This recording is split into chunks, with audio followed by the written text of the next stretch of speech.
Hey, pre-notification gang.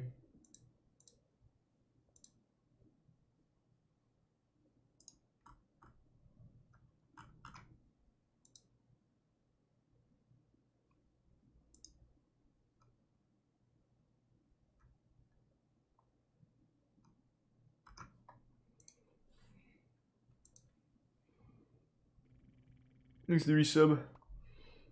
Miss you, Wubby.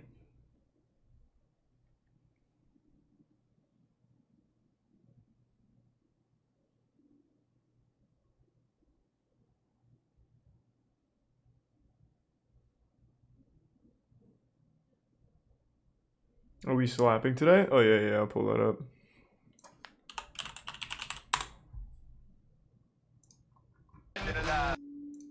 We've got a little bit of catching up to do. Well, actually, no, I think it's only one here, and then one on Slap Fight Championship, I think.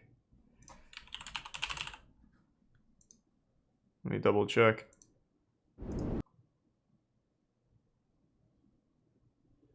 No, actually, it's just one. Thanks the resub, Sticky.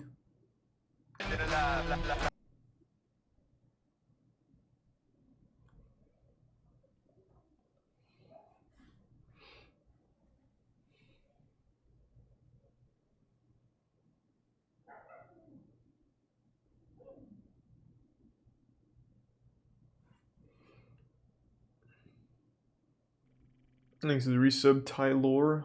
And the bits, Big Chili. King Shark Cosplay. Thanks to the gift sub, Umbritonic.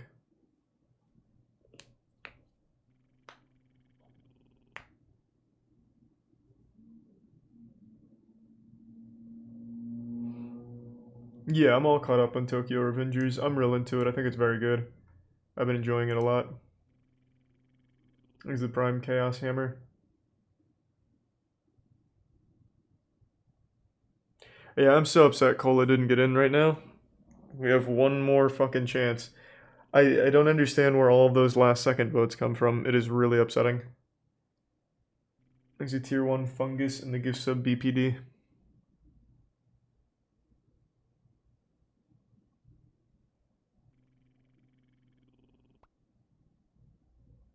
Thanks to the bits Gia and the Prime Neutral Chip and Psycho SoCal.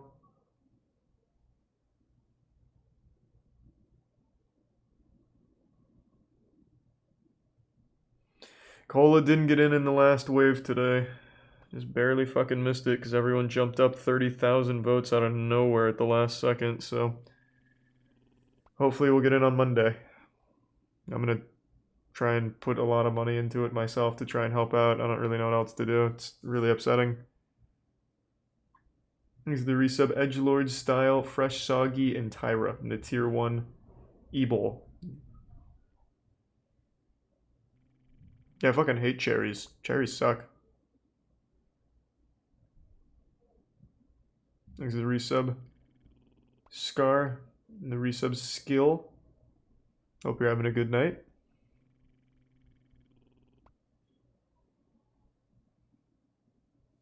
Very fancy grilled cheese My Way. Didn't we see that? That whole My Way series? Thanks to resub Shit My Pant and Architect and the Prime Tayman and Bits Fergie. Yeah, I'm Moist Metered Free Guy. It'll be up tomorrow. Thanks to the Prime Dexter and Tim. The Bits Whiskers. Resub Ivanator.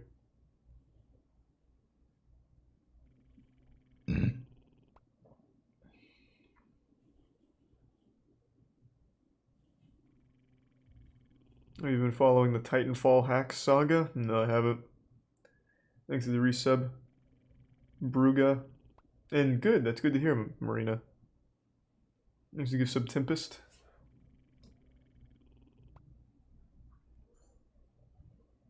I'm gonna open some more Yu-Gi-Oh packs when the other boxes get here. I'm not gonna open too many of them though. If I don't get it within the first couple of boxes, I'm just gonna wait for it to go down in price and grab it. Thanks to the Prime Iningez, Jonah, and the resub Dune, and gift sub Danny and Psycho. And the resub Brian. And the tier 1 King Ramen resub Aino. And the Jesus Scurvy. Holy fuck. And the 11k bits against Scurvy. Holy shit. Thank you, man. Thank you for the tier 1 waffle cheese and the 5.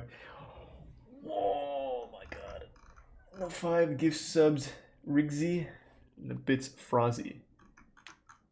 And then the massive fucking 50 from Scurvy again. Well, man, thank you for the generosity. I hope you had a great day. Thanks to the tier 1 Rain and the bits Geode. Hope you feel better soon. Thanks to the Prime Gingy. Do you know about The Abandoned? Yeah, we watched that entire thing last night. What a fucking crazy story. Stealing content from creators' hype, let's go. Ah, yes. Right.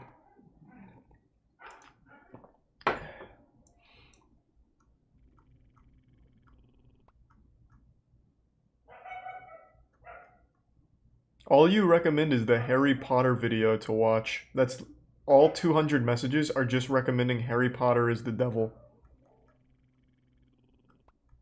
You say that you were quite literally like the world's worst bot.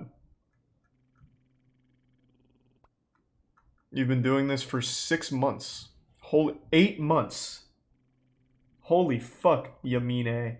209 messages of all the same fucking thing. Are you a human being? Like just a really pathetic one? That's nutty.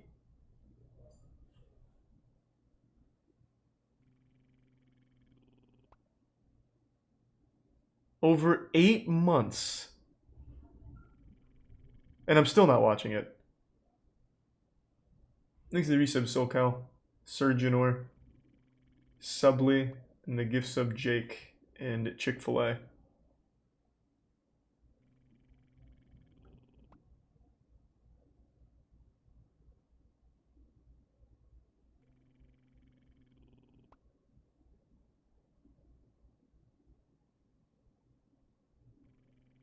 A stepsister tier list. There are some pretty impressive stepsisters out there. That's not bad.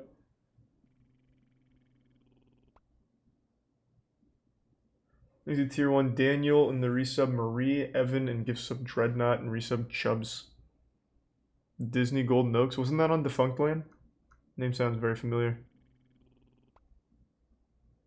Fast 5 pulled off the greatest real stunt in history.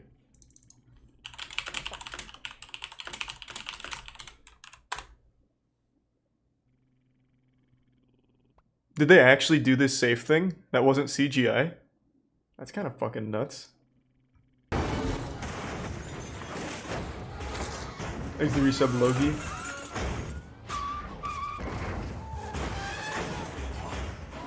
I think this was the movie that finally set the Fast and Furious franchise down the path. After it was thought to have stalled out completely. I thought he was about to say the same thing I was about to say. So unbelievably silly, but executed just right that it took this outrageous scenario and rewired what the eventual new era of this now 20-year-long franchise would become. Say what you will about Fast films after 5, but there is a reason that Fast 5 is regarded as a fan favorite out of all of them. You see, that vault scene we just looked at a few seconds ago, that was real. That Holy shit! 2 cars dragging a 9,000-pound vault through the streets of Rio de Janeiro, smashing it through real constructed buildings, ramming it into real... They should get back to this kind of shit. Initially done practically, giving audiences the perfect blend of tier 1 ironic, tier 1 thick, and tier 1 simultaneously providing enough visual evidence Obama. That this was happening. It raised the tensions the tier 1 phase in that Tyrone moment of the film by showing you something like this that it's somehow possible. Ups that attachment that you, the audience, have in investing in these characters by putting them in seemingly real danger. Or, as Jack Gill, one of Fast 5's stunt coordinators, perfectly summed up, thanks to the gift sub Dune and the resub Little One and Sydney James. And I think that's what really makes the Prime difference Sebi. with, any kind of action Congratulations, series, is to put Surgeonor. the audience in the seat with you, and then they feel like they're a part of it, and that's what makes it exciting and entertaining. The film still having a connection with reality at that perfect line. This is a jump the building moment. Yes, I meant to say. Does Fast and Furious still use actual scene stunts? in the 5th film, and then this scene in the 7th film, where in a car I imagine the answer is jump no. between between two of the most famous towers in Abu Dhabi, a feat that you know inherently is impossible to do, and you get a different emotion. There was a lot of fantastic stunt work putting that scene together to make it look like it happened. The only difference is that the full sequence that edited together didn't actually happen as shown in the film. It's So all how did green Fast screen Five now? construct a Damn. heist scenario so ludicrous Sounds that about on right. paper sounds impossible, but was pulled off not just for Thanks, reset effectiveness in board. the film, but in reaction as well, without making it mostly CGI like future Fast and Furious films would. Let's break it down. Fast 5 spends its runtime building up a rather perfect flow of momentum and high-octane action, culminating in a bank vault heist that would require some of the most exact timing for a stunt crew ever. The roughly 10-minute long sequence starts with Dom and Brian ripping a whole 9,000-pound bank vault out of a police station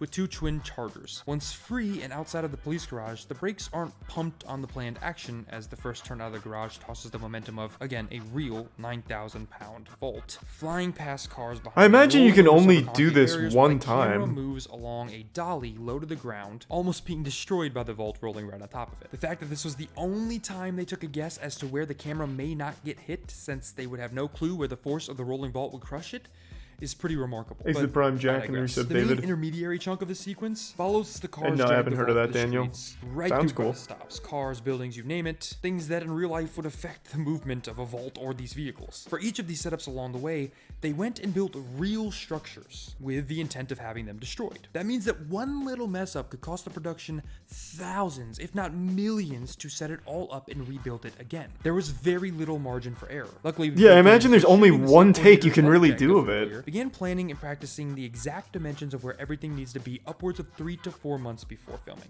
So, when it comes time to turn on the camera and perform these stunts on the actual set, they know to an incredible degree exactly what their margin of error is. Now, unforeseen mess-ups do happen from time to time. For example, here's this motorcycle stunt where the rider had special back tires to launch. That's why they off don't of do it when the anymore. car he's Yeah, supposed to which is a crash real into hits him, shame. as to make sure he doesn't land incorrectly and get entered by the crash. But he misses the timing with his footing, which resulted in them hitting their knees on the bike's handlebars, throwing them headfirst onto one car, and flipping shoulder first into the windshield of another, thus breaking the stunt actor's shoulders. He was only off from his planned jump by 1 millisecond. That's how precise and how down to the wire these stunts come. What a in order for them to fucking be performed awful properly. The car job. choreography alone for this Fast 5 scene was Holy planned shit. with maneuvers hard enough for a regular car and an experienced That sounds driver to so pull off. But now, terrible. additionally, adding the 4.5-ton vault to it. Oh Well, my you can see God. where that might create problems. Like right here with the reverse 180 move. That's where gotta be one of the Brian most is behind dangerous vault, jobs in the driving world. reverse, pushing the vault after escaping the cops on one street with Dom still towing the vault in the front. After turning a quarter and keeping the line, having to now, along the side of the vault, speed past it in reverse, followed by Thanks to quickly Reset turning the Memer steering wheel and to Sean double car, and face Easy forward and shift Sweet back into and drive Carlos and and keep pace with Ray. Dom once again isn't just dangerous, More it Greymon. seems and looks on the surface impossible.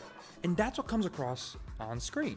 In one earlier part of the chase, cop cars are moving in a way that appears that they're coming right at the pair. So they each pull off and drive to the side. allowing There's the so vault many momentum cuts to here, it follow really past doesn't smashing look into like one it's of a the real cars like a battering stunt. ram. That previous example, that margin of error being small, this is another example of something that could have easily gone wrong if off by just the smallest of variables. But let's look more closely. To create diversions for the cops and to properly look as they were swinging the Reset vault into Evil. a bunch of parked cars, they didn't just need an actual vault. They needed to specially design 3 in particular. Of course, we have the real one shown in almost every scene, but a specially fitted semi-truck would follow Dom and Brian and careen into all the cars at the right time. Again, down to the milliseconds for maximum effect on screen. All assisted by, again, the vault. Or take the scenes where the vault is shown going past a bus full of pedestrians, which would be I'd really like to see just the extremely straight up dangerous footage of what in it real looked life, like at least. without Or all another of where the the vault sped is up wrapped footage and around a cut up and modified cutting. truck. A serious control factor comes into play so that no one can actually be crushed by this thing. There's even a moment when the vault is thrown through a building and has to tumble and crash in and out of that building. Now here, Do they this have isn't the that vault being footage? controlled. Surely they have that somewhere, right? Because he showed a little of it. I'm imagining they have most of it. What would I even type in? BTS? Maybe this? I like the Oh, raw footage. That's much better.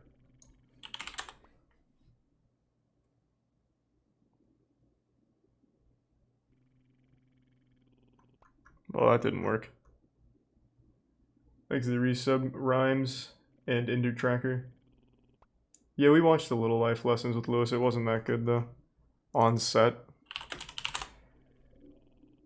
All I can really find is this, and then there's this big video, but I imagine this is just the whole movie. I really just only want the vault part. Oh, let me see. Hi, I'm Jack Gill. I was a stunt coordinator on Fast 5. And I'm going to do a one-scene breakdown of the infamous vault chase in Fast 5. Cables from both chargers at all times. The idea behind the dolly track and Thanks the to camera resub being that Staz. close to where we knew it was going to crash was that you want the audience to feel that rush in their face. And that's the thing, streets, and it's that we're in debt. Oh, you have to be careful because I think it's just going to use the same footage we were just looking at. Yeah. Built this entire curb here, built all the steps, built the glass, put it all in there, and knew Easy that we tier wanted 1 this thing to Fluffy in the tumble resub through. slide in So Georgia. what we had is two stunt guys, Thanks in for that, Chargers, Cheeky. right here and right here, pulling a real vault in at speed and hitting a parked police car, just to show the immense size of this thing and get it to start turning. And when it hits it here, we put a guy in the foreground, which is what I told you about before, to give it a sense of danger. It looks like he's only a few feet away from the vault. But They should have actually just put a guy there. lens, a long lens. Fuck it. It makes Make it real. our stuntman right here look like he's a lot closer to the vault than he really is. But this is just the first piece of a multi. I should have put him like right in the path and then just asked him to get out of the way in time. If he makes it, he makes it. If he doesn't, damn, that's gonna look really fucking cool in the movie, I guess. Is the resub Magnifico? Oh, they do the huge raid Silver Veil. God damn, thank you for that. Appreciate the fat raid. Birthday raid? Happy birthday. Or do you think it's my birthday? It's not my birthday, but I'll fucking take it. I'm assuming it was a birthday raid, like okay, it was your birthday. Okay, good. Well, happy birthday. Thank you for that. That was very sweet. It is a pretty impressive stunt.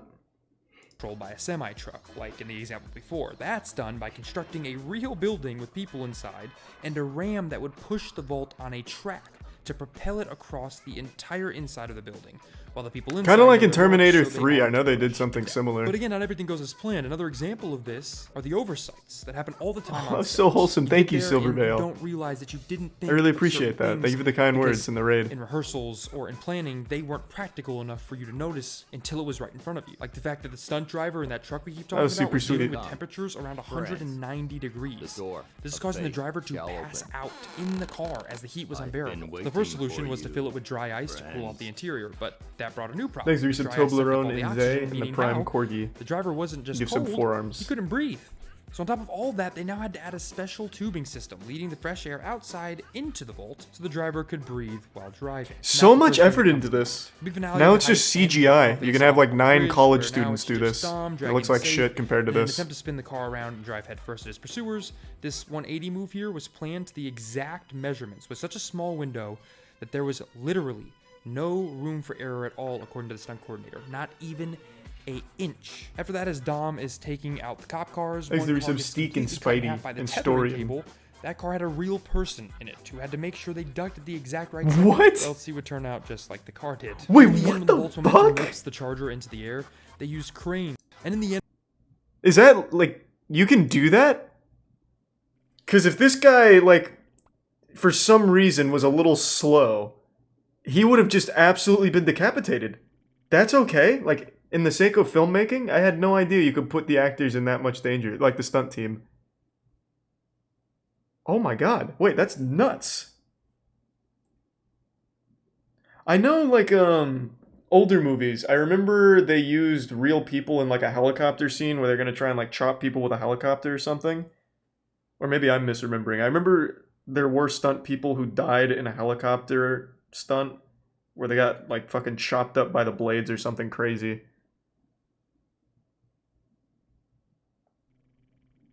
Thanks to the resub, Signal in Tier 1 Dank Boy. It was the Twilight Zone movie? That's what I'm thinking of? Okay.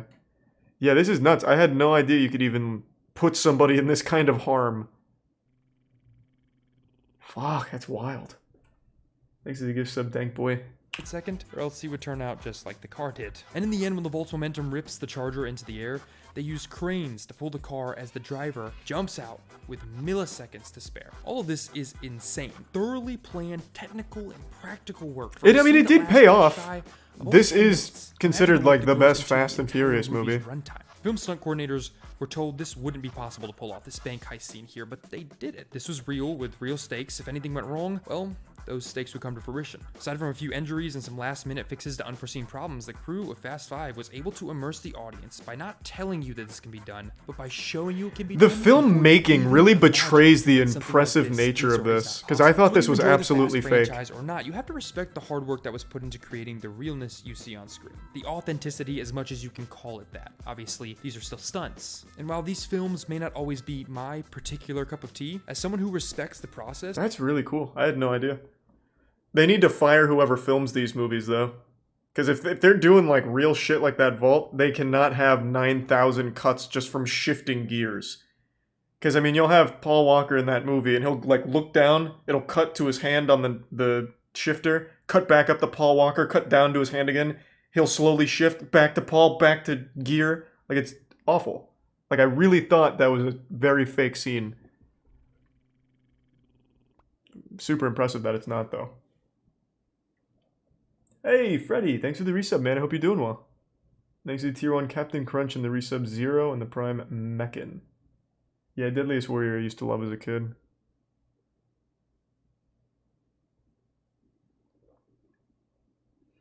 Stunts definitely are dangerous. Remember Brandon Lee? Well, yeah, but that's an accident. Brandon Lee didn't go into a stunt where the risk was he might be decapitated. Brandon Lee got a, what was it? He got too close to a gun that shot a blank, and the blank came out and killed him, right? That wasn't planned. It wasn't supposed to be him being that close. Brandon Lee was Bruce Lee's son. He died on the Crow set. Happy late birthday, Cheeky, and thank you for the bits, Appa. And this rally. And the resub Nose, Spooderling, and gift sub Fluffy.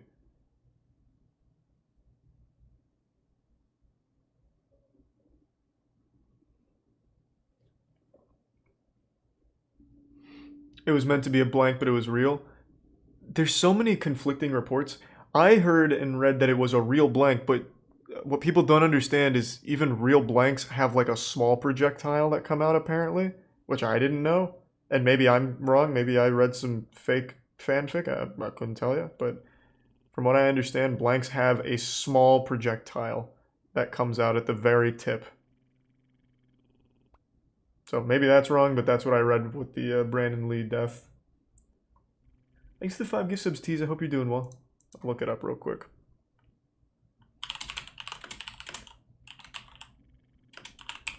Might as well get the right information.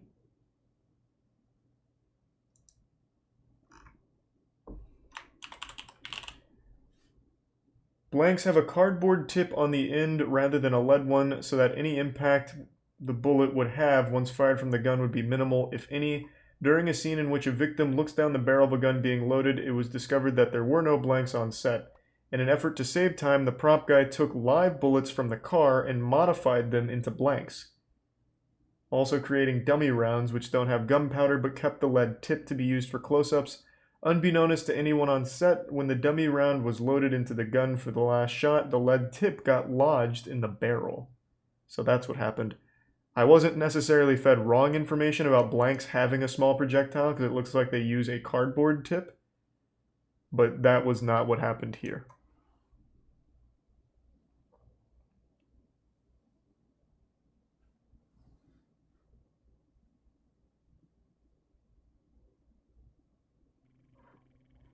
Thanks to Tier 1 Ozzy.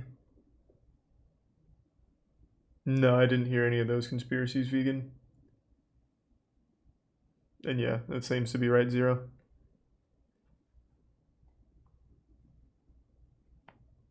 Have you tried the Great Language Game? Is that a video or a video game? Tom Cruise does all of his stunts, yet Tom Cruise would be such a fucking badass if he wasn't so into Scientology.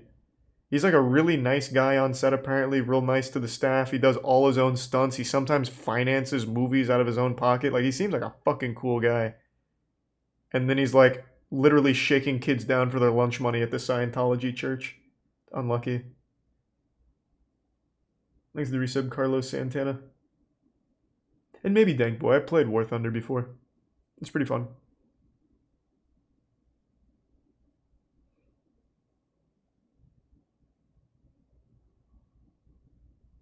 Have you seen The Man Who Spends $70K in a mobile game? Yeah, isn't it for the Final Fantasy game?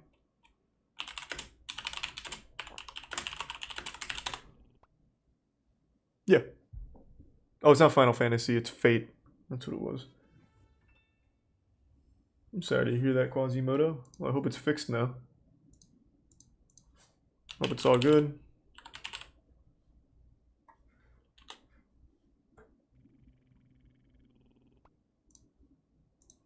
Is it tier 1 big ounce? Only 70K? True, this is nothing compared to the Black Desert Online guy. Black Desert Online guy spent 160K. And more. This is kind of old.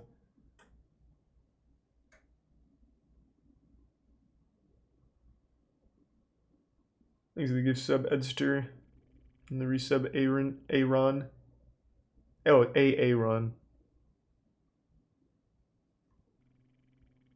Thanks to the resub, Gamer HGH.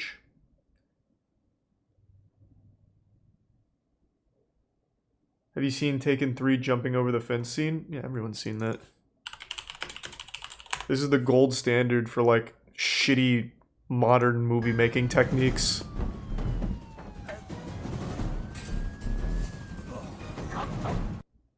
Yeah. Classic scene, to be honest. One of the best.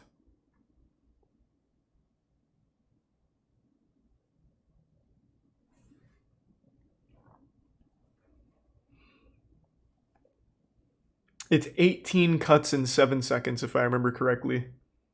Oh, it's 27 cuts. Oh, everyone's giving different numbers. I don't know. It's somewhere between 10 and 50 cuts. There, we can do that. We can say that. I see tier 1 waffles and the resub stat and the prime stacks. Hey, well, hope you have a good time this time around, Peter. Thanks for the gift sub, Snoosy. Have you seen Queenie in Trouble? That sounds really familiar. I think we have.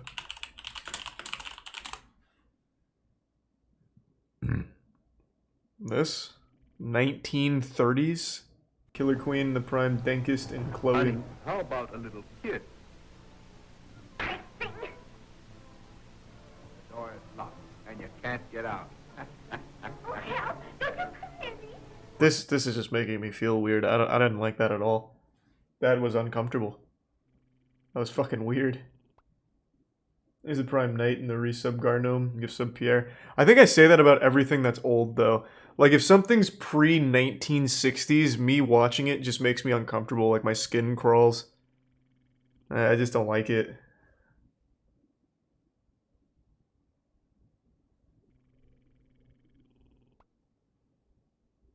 Thanks for the 5 gift subs, McTwistin. Appreciate it.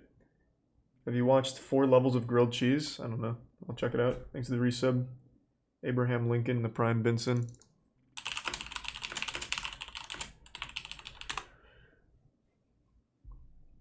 This just looks like actual cooking.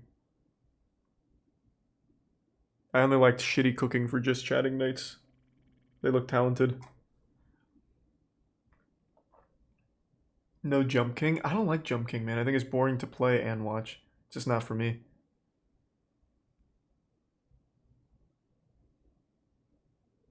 Thanks for the resub, Edwin. That guy that made the printer ink video made another video called the... Oh, yeah.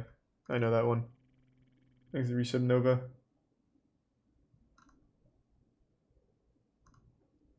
Dubai is a parody of the 21st century. That's been getting recommended to me every day. I'm assuming that's the same for all of you then. Let's see. When we hear the word Dubai, most of us picture towering skyscrapers, immense wealth, police with Lamborghinis, 7-star hotels, with the absolute cream of society. I did not know police got Lamborghinis. That's kind of fucking awesome. I'm not gonna lie. The cop that pulls you over is just fucking loaded. Wild. Inside them. Also the Palm Islands, the World Islands, the Burj Khalifa, the Burj Al Arab. Thanks for futuristic sub-enchanting and the resub symbols of Phantom incredible and wealth. And so Schnoz. in light of all that, I'm here to make the case And yeah, I have that seen that, Dubai, sis. the Emirates, and the Gulf countries in general are one of the worst places on the planet. Whoa. Now, this is a rather bold claim, I realize, but it's one that I can substantiate fully. So let's take a look at what's really behind the glitz and glamour, the true face of Dubai and the Gulf countries. Money. It's a lot of To money. better understand what's going on in a place like Dubai, first let's talk about Thanks for the resub Big O and Pyro.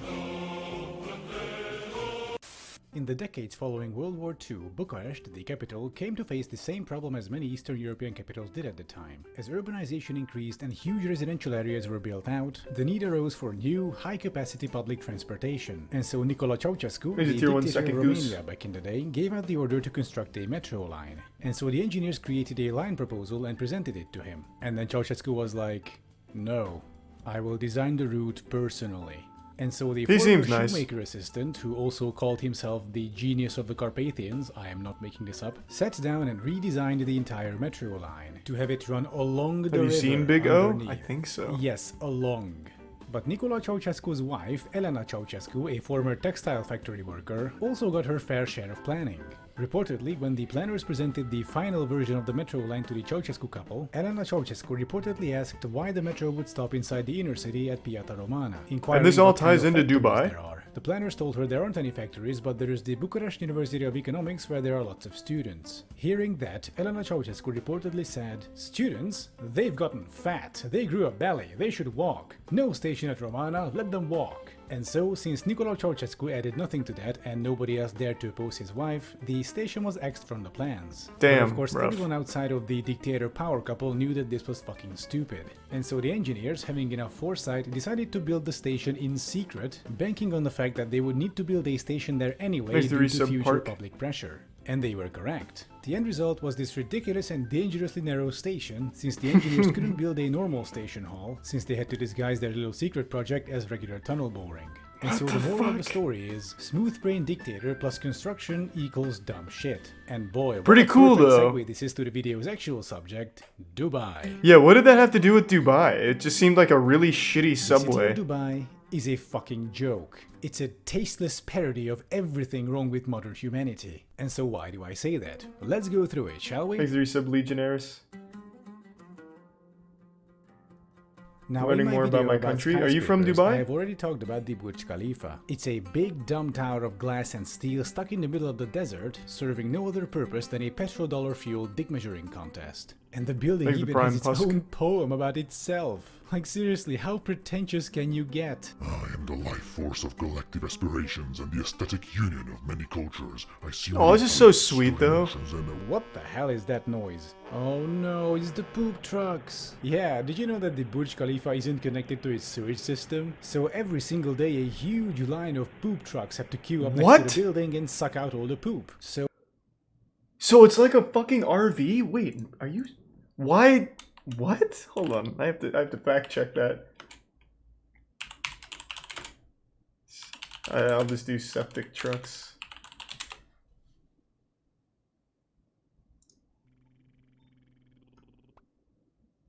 Oh my god. Why? Exit Prime, Flux, Waffle, and Psychonaut.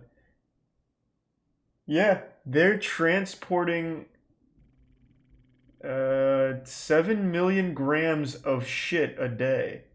Why did they measure that in grams? Or 7 tons. And that's only shit, that's not even pee-pee.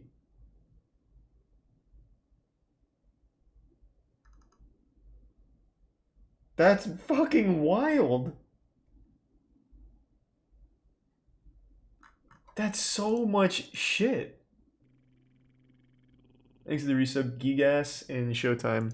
So Amar's ambition and Dubai's shining dream included the world's tallest skyscraper but not a sewer system. And besides, I talked about this before in the skyscrapers video, there's actually not much point to building a skyscraper. Like the only situation where it might make sense is when you're physically out of space. But trust me, Dubai does not have this problem, which ties into the next suspect. Look how cool that is though, that's awesome. That looks cool. Thanks to Prime Westy and Nerd. Dubai's Palm Islands are the OG symbols of the city. The construction of the first one, the Palm Jumeirah, started in 2001, if you can believe that. And according to Google's satellite images, it's still not finished. It's still getting built out. And just for good measure, let's take a look at what they Nature is actually built amazing. here. I mean, Nature these didn't things make do this. look nice They from made space, this. But what are they really, from up close and personal? These are man-made. Well, the stem is an 8-lane urban freeway, and the leaves are just individual suburban streets. Oh, and there's also a monorail in the middle.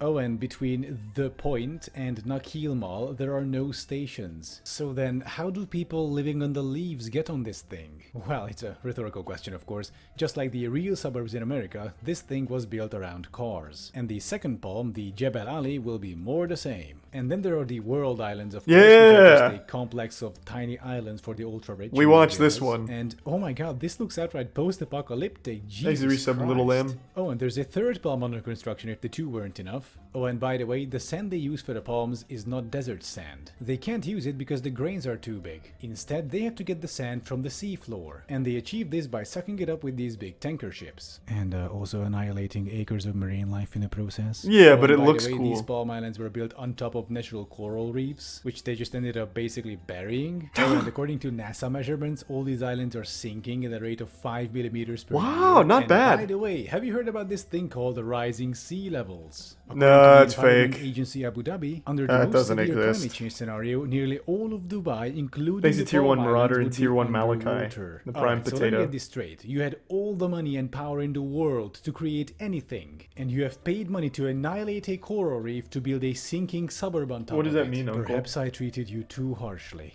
And here's the kicker about these islands. That's right, I'm still not done. Why build them on the sea to begin with? I mean, you have the desert. You have all the space you will ever need. So why not just build the palms inverted into the land? You know, having the actual body of the palm not out of sand, but out of water. 'Cause it would looks look cooler- Just as impressive from space, no. and it wouldn't even demolish all the aquatic life. Hang on Disagreed. a second, they did do something like this already, just below the palm tree. And, oh no, these are American-style suburbs? Oh man. I can't believe it. They took the worst urbanism practices from the US and they implemented it one-to-one. Whoa, And they actually there's- have all the circles let's of not get urbanism carried happening away. here. Copy-paste housing, cul-de-sacs, giant highways cutting through the area, no public transportation, a 12-lane arterial road, Jesus Christ. And so this will be our segue to... He's convinced me. Dubai sounds like ass. Oh my god.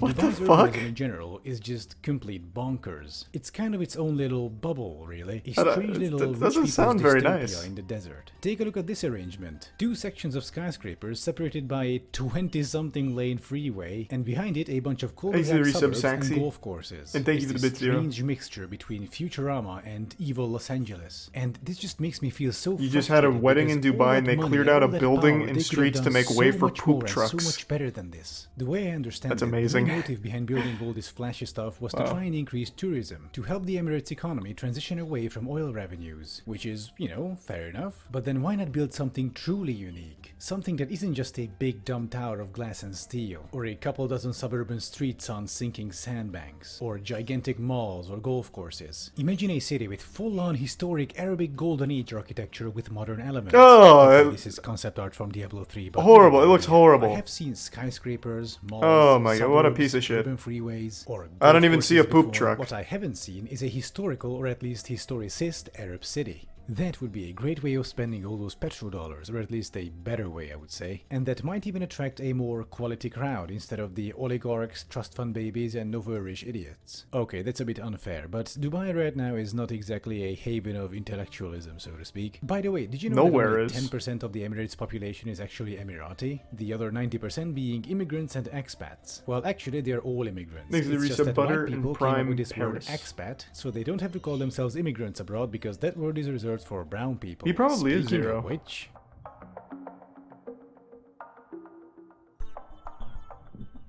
and this right here is my biggest problem with Dubai, the Emirates, and the Gulf states in general. All that luxury, wealth, and opulence you see all around you in Dubai. This rests video on is a full of mountain human stereotype and tragedies. hate. Poor people from third world countries What such do as you mean? India, Pakistan, and Bangladesh are Seems lured like in he's just by hating work on the- agencies promising high city. wages and stable employment.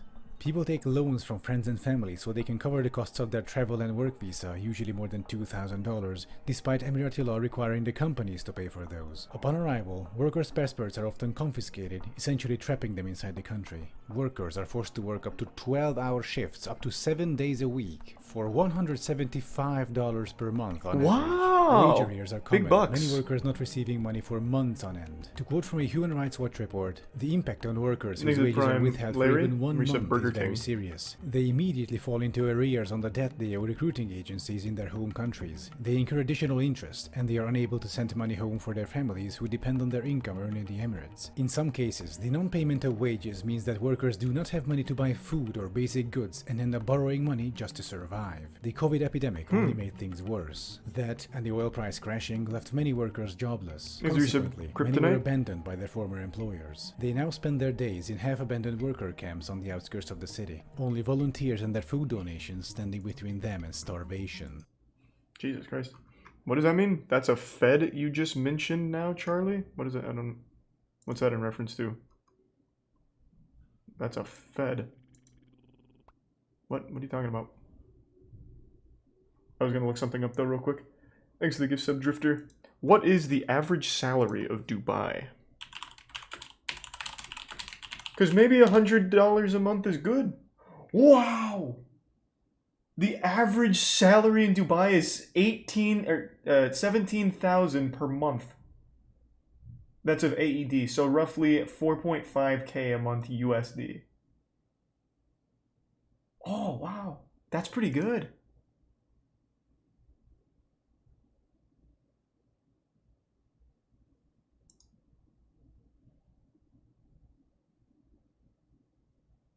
Not bad.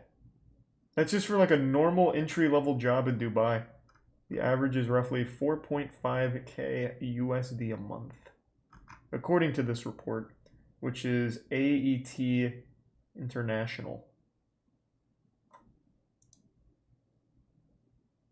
But remember, stuff is kind of expensive there. True, yeah. What is the cost of living?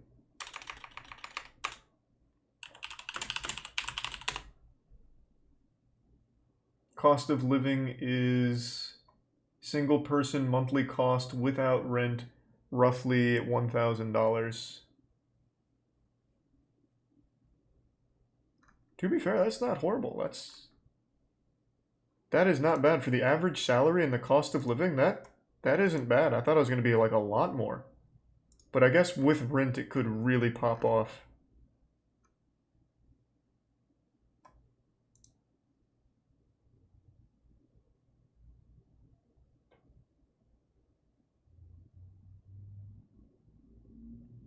No, I didn't even see that, Camino. It didn't come through for me, I don't think.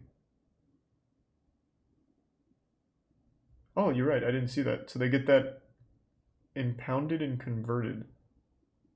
That's a pretty cool fact.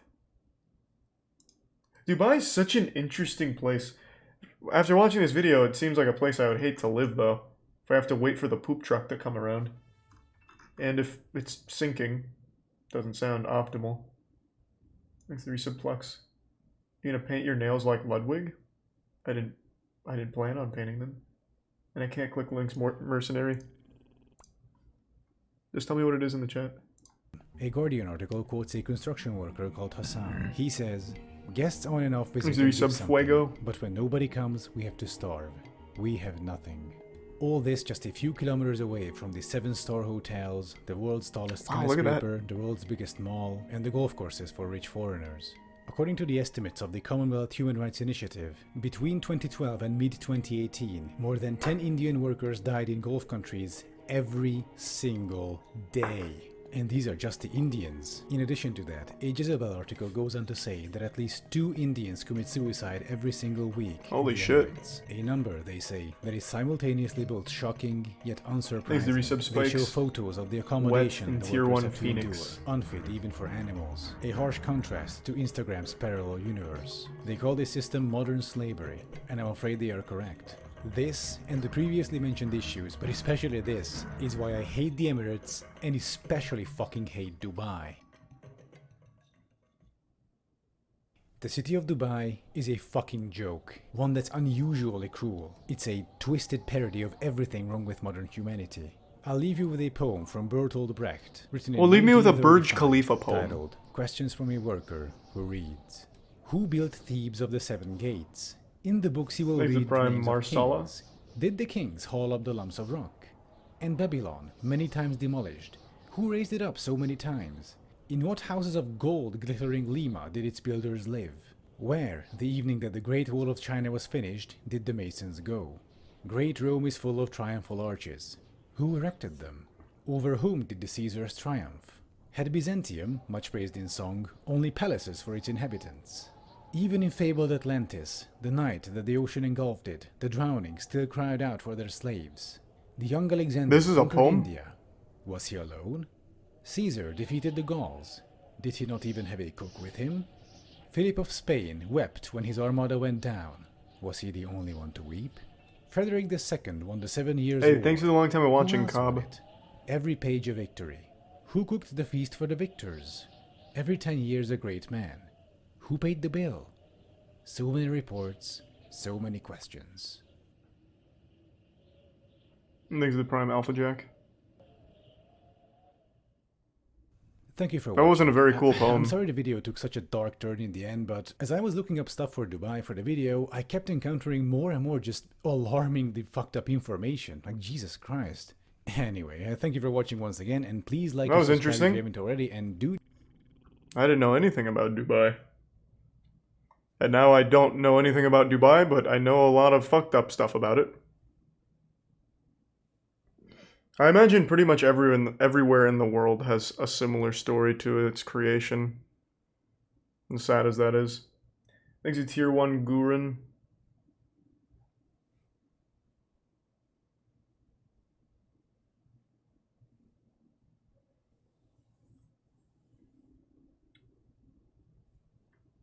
There's a thing behind rich people leaving the country. What does that mean? I'm not sure, Noodle. That'd be really fucking tough.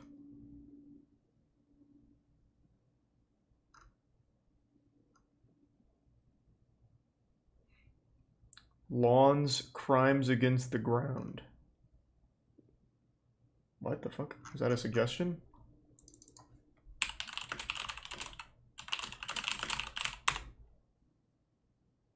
Oh, I know this. Yeah. There's the resub Zeke. Ernie and Bert go brutal. Is that a meme?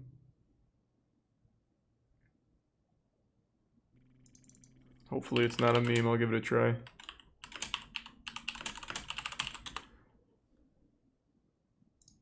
You started, Bert. Go ahead. Oh, okay. Here we go. A 1 and a 2 and a chick-a-boom a chick. Damn. Is this DMCA? Thanks for the resub, Tommy.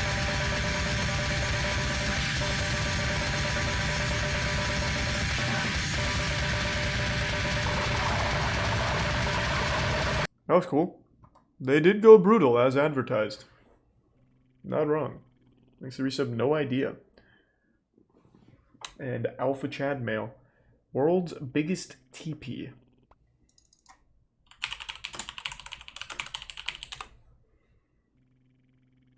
This. Thank you, gift sub lemon.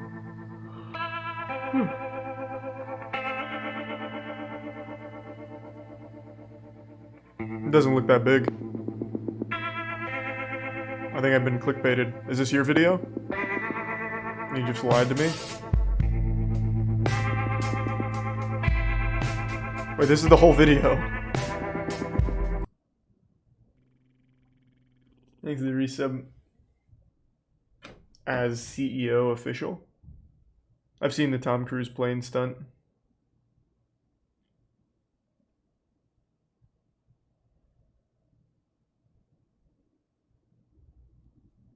How was Free Guy? Free Guy was good.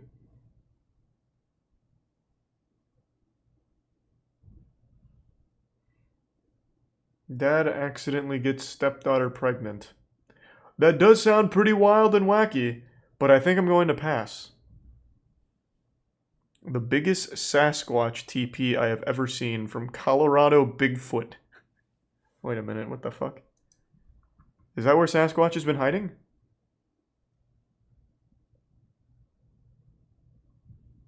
Oh my, that son of a bitch, hiding in plain sight, right under our nose. Does he have 5G in there too? Let's go inside.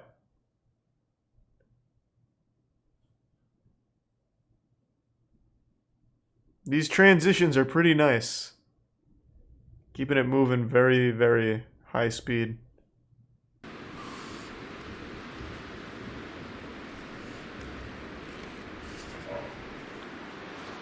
Look at this.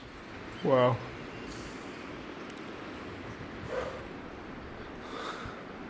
All right, so that's cool. I'd be really typically happy to see that.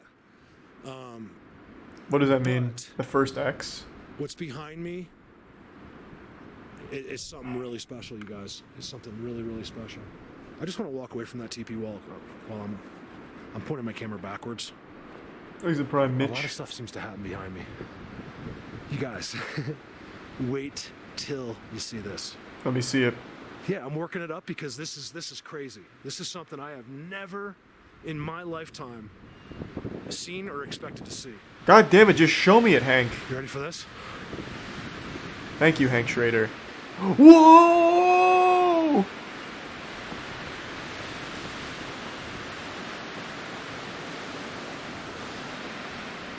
You guys, Oh my god. the heck It's the Burj Khalifa of Sasquatch TPs. is that?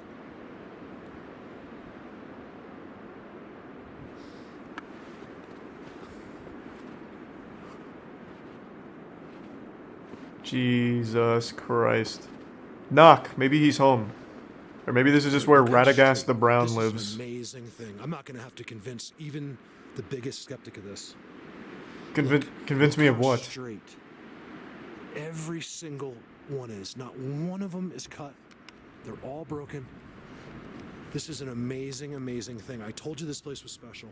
Well, what are you trying to I'm not convince talking me? about just right here. I mean, this Of. whole entire mountain range is something really special. Did he make a bed in there Alright, let me- too? Is that a hammock? That son of a bitch. It's hard to see. Yeah, this does look like Bigfoot's vacation home. Special. All right, let me walk around this and see. if Is I that a can- PS5? You guys, look at this. Oh my god, he's inside. I don't even think it's possible for a human to build this. Yeah, we're not smart enough. We It's couldn't do too this. good. I mean, it would take you. This would be. I mean, if you were like a professional TP builder and someone hired you. Look at that. There are a lot of professional TP builders we could consult too. Look at the door. There's a door. I moved the door. Okay. Look at how the sticks go in between. You guys, there's no wind in here. You got a little bit of snow coming through, but not much. One thing I have out in here is a cat. Look, Holy shit. cat was in here.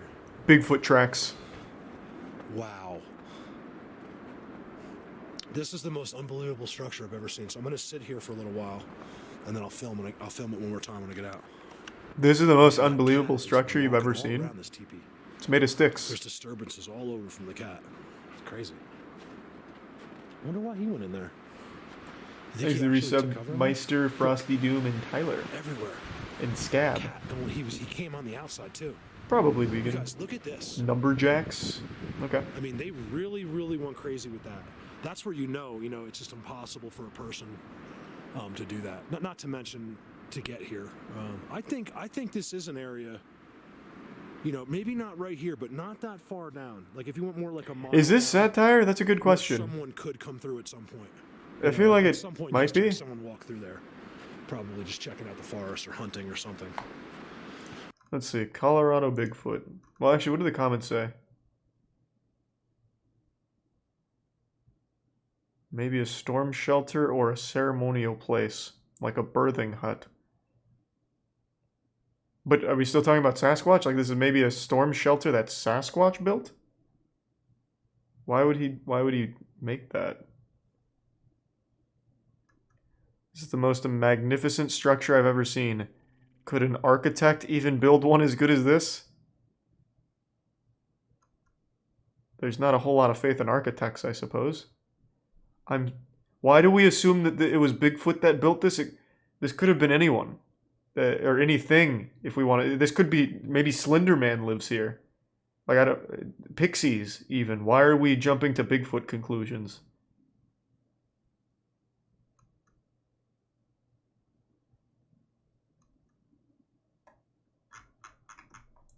But the amazing thing about this, look at this, is all the junipers and all the stuff they somehow. There's a tier 1 ironclad in the resub magma.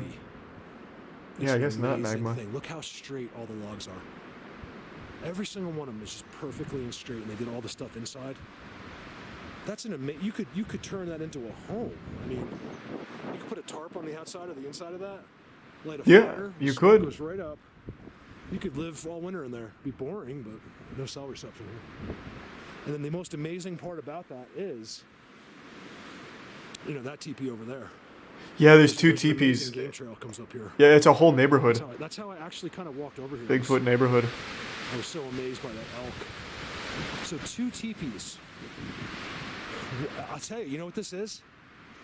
All right, I just figured this out, you guys. This is crazy. Okay. This is only my people that know this. You know how I always say, like, that you'll see this incredible, mind-blowing structure, and then there's a tiny little one duplicated next to it?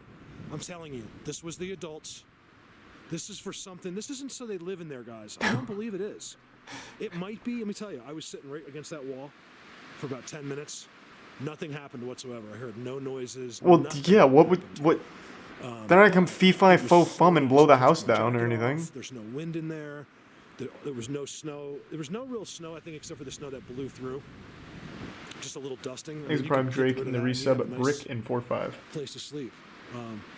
What I'm saying is, look, adults. Thanks, resub bros. Okay, check that out, Camino. Ones, in this case, I believe maybe more like a teenager. Okay, I have to know. Is this a satire channel? I feel like it very well might be. Watching me as I looked at their rocks. Who was watching you?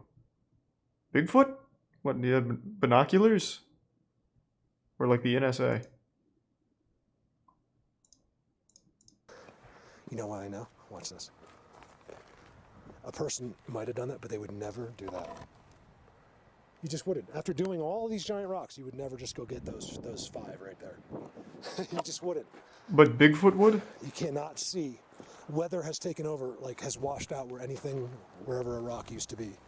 So that has been there for quite some time. Look at that. I'm so confused. Before you walk in that world. That's amazing to me. I haven't found good rock stackings like that in a long time, you guys. Why is Bigfoot stacking rocks? Wow. Okay. I'm left with more questions than answers. Being caught on video. The street performer. Hey you guys, this is really short, but I wanted to show you something pretty cool. This was today. This guy, I've seen this before. He's actually sitting. I don't know how they do it, but it's almost like one of those guys you see on a street sitting on one of those poles. That's what they do. He's sitting on it and then he's holding on to something. It's one of these type of beings. I'm not sure. I see them. They're like very dark. But I wanted to get your opinion. I wanted to show you. But it's yeah. Let me see. This stuff isn't always what you think it's gonna be. It's damn. The zoom on this is intense. There's a lot of this that's really, really hard. I think that we're spring chickens, is what it is. We have just been born. What am I looking for? I have a longer video. Let me know if you want to see like Yeti and stuff. Did you show me any? Was there something here? I'm on a road that is kind of busy. Not busy, but people come down it. Oh! I think I saw something. Is that the street performer? I see him! He's right here! That son of a bitch. It is in 4K, but after the upload, I'm not sure how good, but I can see both his legs wrapped around. It's amazing. Wait, why? So why would you immediately stop filming him? You found Bigfoot the circus performer and you immediately stopped filming him? Unbelievable. Wow, I mean, you can't argue with this. What's the most popular video here? Left trail cam as a gift. Bigfoot universe.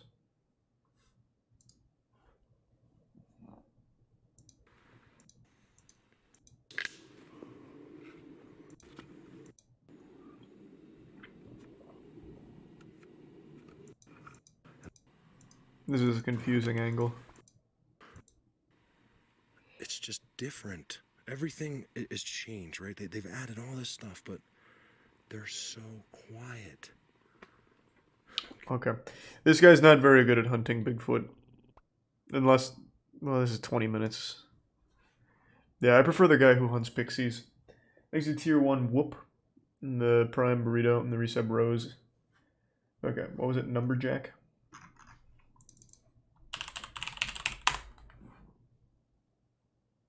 Why the fuck would you recommend this? This looks like shit.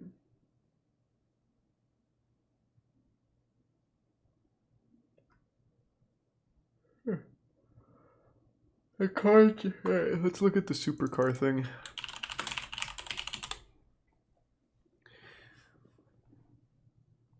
Who keeps ditching supercars in the desert? That one?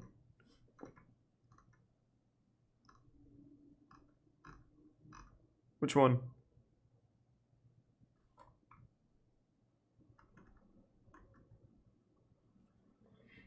Alien caught on camera in La Junta.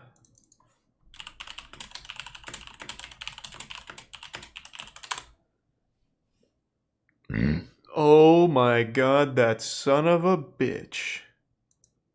Just about 4:45, and take a look at this viral video from La Junta in southeastern Oh, Colorado. we saw this. I remember this. All right, Vivian Gomez wrote on Facebook that her security camera captured this on Sunday morning. I forgot about there are this. people on Facebook who say First it looks confirmed like Dobby alien. from Harry Potter, or a ghost or an alien, or a kid in flip-flops and underwear. We think it looks like Lisa doing her Sunday morning dance. I don't know. yeah? Lisa, were you in La Junta on Sunday? I know she was out of town. I forgot all about this the fucking video thing. has been seen by 11 million people. That's going to be the new dance craze right Yeah. there. Classic aliens.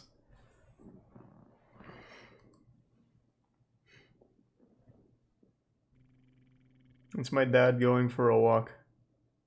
It could be. There's the jury's still out on what that really was. Thanks to tier 1 Bruin.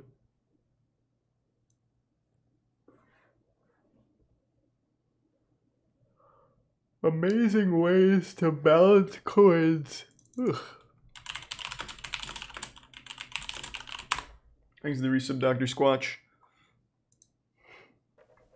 A spinning coin. That's easy enough to do, isn't it? I do love grand illusions. But I want to set myself a much harder task. I want to see if I can spin the coin with another coin sitting on top of it. Seems impossible, but there's a way of doing it. And the other task I set myself in this kind of super bar trick is to see if I can balance these coins on the wine glass. Well, I can balance it that way, easy enough. And one on the Yeah, other side. it is unlucky vegan, and thanks to the But can I resub Chug. balance one on top of the other without touching them? Quite impossible. But it's not, because you can enjoy the magic of magnets. That's the key. No! Here we go. We're We cheating! Magnetic field.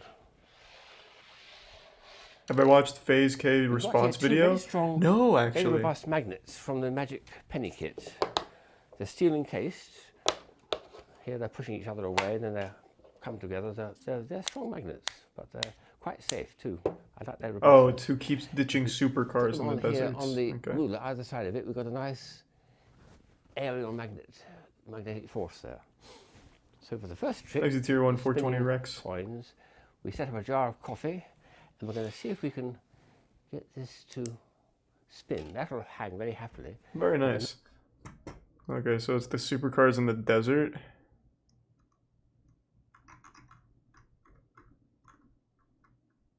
I hope it's interesting.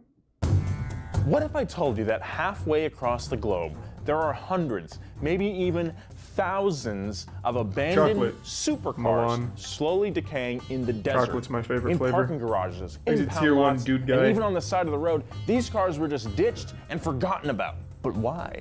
Who left them there? And how do I buy one? We're gonna answer all these questions and more on today's episode. Let me tell you, it's not just rich guys ditching their cars. Aww. Thanks to Raycon for sponsoring today's video. Buff horses. Buy Raycon. And it's kind of infuriating that cars like this one of 399 made Ferrari Enzo, this Bugatti Veyron, this Jaguar XJ220, and this Toyota Formula One race car are all just dying a slow death. Is this the work of some spoiled Arab princes with too much money on their hands? Well, actually, it's a lot deeper than that. And to understand aliens? why these cars were left, we have to Bigfoot, take maybe? a closer look at how this city operates. Dubai is the largest city in terms back of to Dubai. population in the sovereign state Goddamn. of the United Arab Emirates, or UAE for short. Nowadays, Dubai is known for its insane architecture like the Burj Khalifa, which I think is the tallest building in the world, incredible opulence like this indoor ski hill, and anything expensive you could ever dream of, which is why it attracts some of the richest people sewer in system. the world. I had a buddy We go got there, poop and I'm pretty trucks, sure he said baby. that you could buy gold out of vending machines. Not bullshitting you on that. Like a lot of countries in the Middle East, the UAE became wealthy because of its rich oil and natural gas resources. Add to that its prime location on the Persian Gulf, which makes it a key trading spot, and you've got a recipe for a successful commerce hub. There's a lot of business that happens in Dubai, which attracts foreign business people. In fact, Dubai's economy is dependent on workers who have expatriated from other countries. As of 2013, 96% of Dubai's population was foreign-born. Compared to a city like New York, about 37% foreign-born, that figure is staggering. Yeah, I'm New not York's impressed. like the melting pot of the world, right? But people are attracted to opportunity, and there's been a lot of opportunity in Dubai in the last 20 years.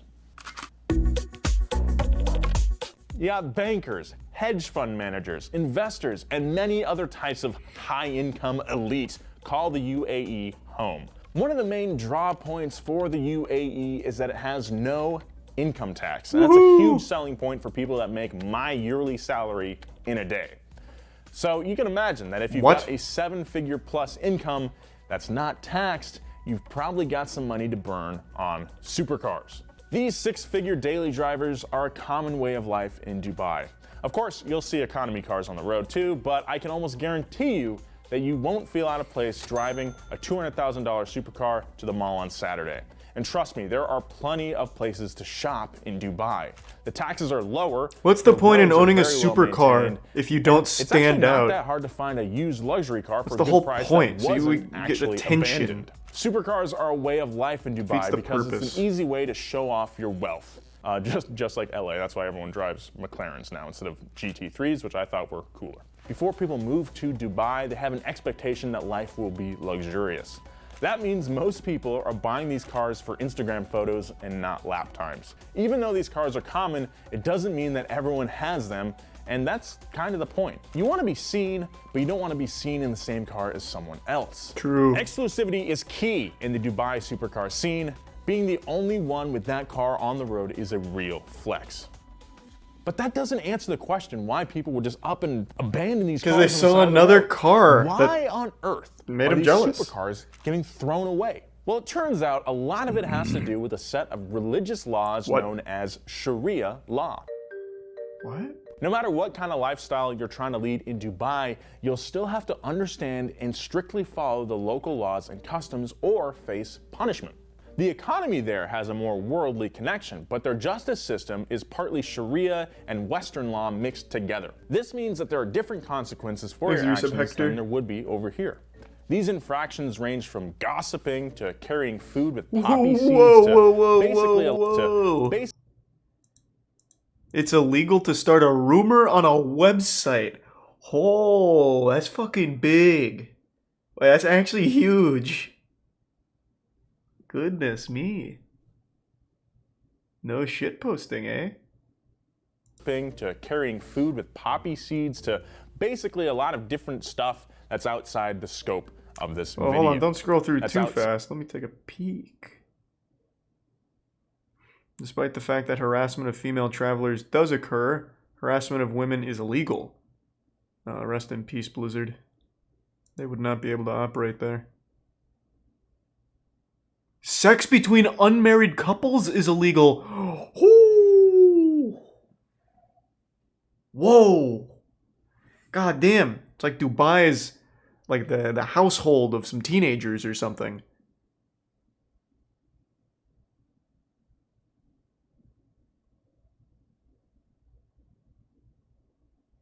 Holding hands and kissing in public are socially unacceptable, and there have been arrests made for such behavior.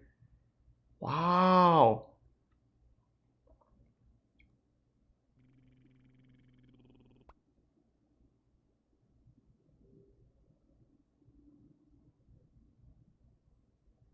This is nutty. Stuff that's outside the scope Exit tier of this 1 video. Fergo. Just like the rest of the world, though, Guavo. stealing is illegal and it can land you in jail.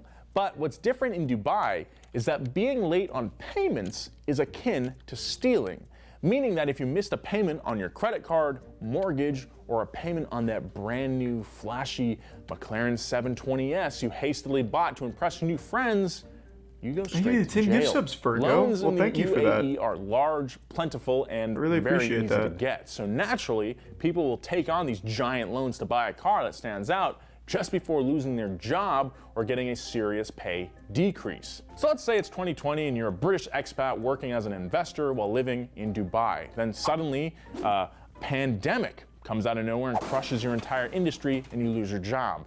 That loan you're able to get so easily for your supercar that costs as much as a house is starting to look like more of a liability, and now you're not left with a ton of options. Why not sell the You either car? borrow from your friend who still has a job, or Or can go you to not jail. sell when you But loan? I actually the don't know third how it option, works. You get the hell out of Dubai, even if that means leaving your car on the side of the road. And that's what people did. They ditched their cars in parking garages, they end up in impound lots, they even leave them in the middle of the desert. Some of these cars were dropped so quickly that they still have keys in the ignition, and other seemingly necessary items are left behind in a panic.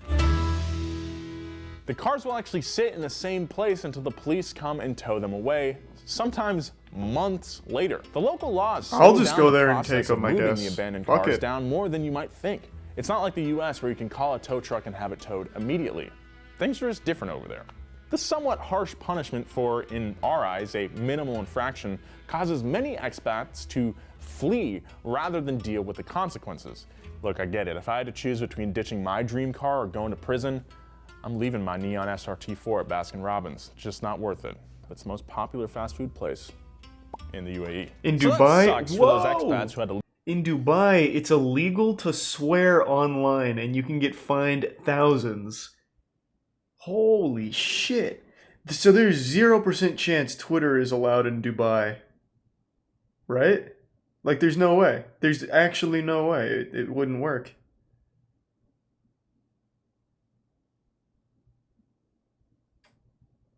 I'm gonna look that up myself. That doesn't even sound real. They'd have to be monitoring everyone's social medias.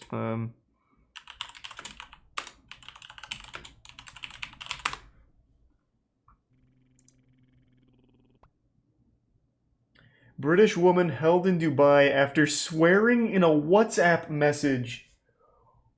Whoa. A woman was said to be fighting over the use of her dining room table at the workplace lockdown, and she swore and was held in custody.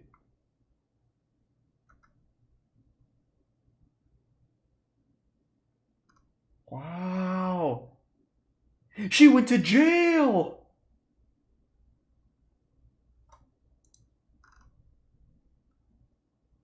Wow.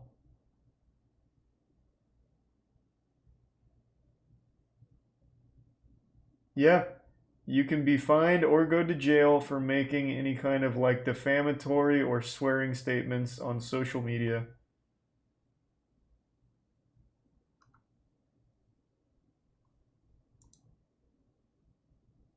Thanks to the resub Glad, Rooster, and Cat.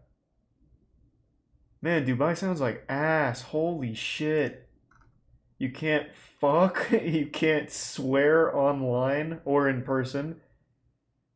Can't hold hands. Poop trucks everywhere. Oh man, I always thought it was cool. Like, it sounded really cool.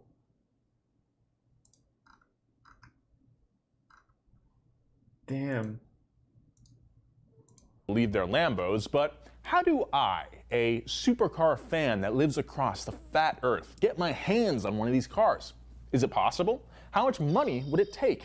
Do I have to ask James for a loan? I think he would be more happy to have that parked in his side yard than my Imperial. Oh, wait a minute. Does that explain why almost every YouTuber who lives in Dubai is the most family-friendly, clean YouTuber of all time? Because if they did try and say anything, like, a bit edgy, they would get thrown in the slammer? Oh my god. Wait, that's wild. I just always assumed it was for, like, maximum monetization. Spit and shake on it. The first thing you got to do is the Prime actually Brandito find and the the resub ride Junji. you want. And unfortunately, it's not as easy as pulling up a tab on eBay Motors, searching abandoned supercar, and getting the pick of the litter. The first obstacle you'll encounter with any abandoned car in the UAE is locating the title. Like it is over here, whenever you get a loan from a bank to buy a car, you still don't own Of course that I've heard car. that, Steve. The bank pay does attention to until it. you pay off the loan. They will physically hold on to your title until you've made that final payment. If the person who left their car in the middle of the desert is missing and dipped while their loan defaulted, how do you know who used to own it? How do you know which institution holds the actual title? And you don't really know how much money is left to pay on the loan. These are all questions you'd have to get the answer to. There's no telling the amount of time in between these cars being abandoned and being impounded by the police. If you're not quick enough, these cars get snapped up by the Dubai 5-0 and sometimes get converted into actual police cruisers. I'm sure you've seen these cars before. Okay. The police in Dubai know for a fact that their traditional patrol cars from brands like Chevy, Toyota, and Nissan can't keep up with the likes of a Porsche, Mercedes, or McLaren. And even if it's all for show, the police are now driving around some pretty amazing cars. If you're unlucky, you might see them roll up in a Porsche 918, Aston Martin 177, or a Pagani Huayra. Now that you've missed a chance to buy these cars before they were impounded, it doesn't mean it's impossible to get your greasy knucks on one. But what if you wanted to buy one at a bargain rate? Well, auctions are actually a pretty good place to start. There are auctions, just like in the US, that will give you the opportunity to bid on these crazy cars, hoping to get you a good deal. You may get your dream car for $30,000 less than the sticker price, or just spend $30,000 total on one. That's still beyond something I'm able to afford, but it's cool that I know it can be done. Like a lot of cars you find at auctions here in the States, they'll have what you can call a storied past. Like Supercar Blondie pointed out in one of her videos, a lot of the luxury cars up for auction may have had enough damage to make anyone want to pass on the deal. The damages range from some light body work to flood damage, all the way to being completely total. Make sure you do your research before signing on the dotted line. The normal process of buying from an auction isn't super easy, but there are many guides out there to get you the best deal possible if you actually want to try to do this. As you can see, buying a car from auction is often a difficult task, especially if you're buying said car from an auction on the other side of the world. If you don't feel up to the job, you're not out of luck just yet. This finally brings me to the best option for buying one of these dust-covered greats. Because this is so difficult, there are actually companies out there that focus solely on buying these cars at a crazy low price, repairing and prepping them to be sold to a lucky customer with reasonable savings. A company like Carrera Garage or Hush Hush will find these cars, get them in good working condition, and ship them directly to you for a nominal fee. This is probably your best case scenario. Good. Still very expensive though. But in my opinion, it feels like there are way too many things that could go wrong. You know, no offense to those companies. This car has changed hands for reasons unknown. It's been auctioned off, it's been repaired, and sent your way before you even get a chance to touch it. That's a ton of money to be passed around in too many pockets of people across international waters for my own personal peace of mind, okay? If you're really taking this idea to heart, I really suggest you do your own research into the fine minutia of buying one of these abandoned supercars. Even though most of us can't afford to get our hands on one, it's cool to know I'll just go take one from like the abandoned car park. Perfectly good but dusty Ferrari for the price of a car that's sold on Bring a Trailer, maybe. Thank you very much for watching Wheelhouse. If you liked the video, please. So that was interesting. I've learned so much shit about Dubai. All of it is horrible. it seems like an absolutely miserable place to live, even if you're super wealthy. It's treated like an elementary school classroom. You can't swear, you can't hold hands, you can't, like, what else was there? No sex without being your married partner. Fuck. There's so much shit. Oh, no poppy seed, which seems a little arbitrary. I guess they just don't like poppy seed, so they banned it. Oh, no rumors? You can't start rumors? Damn, that's fucking, seems awful. I know we have a few people that live in Dubai from chat. Like, is it strictly enforced, or is it really rare that someone's going to be thrown in the slammer for that? Because I just read the story about the British woman who was held because she swore in a WhatsApp conversation. She went to jail.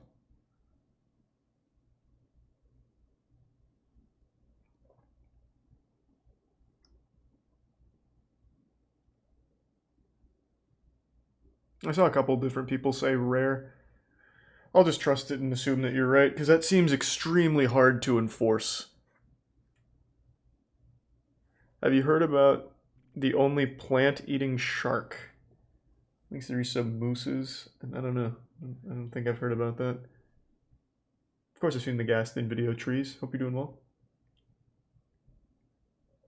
I'll check it out in a minute, Jimmy. I'm gonna go to the bathroom real quick. I will be right back. Just give me a minute.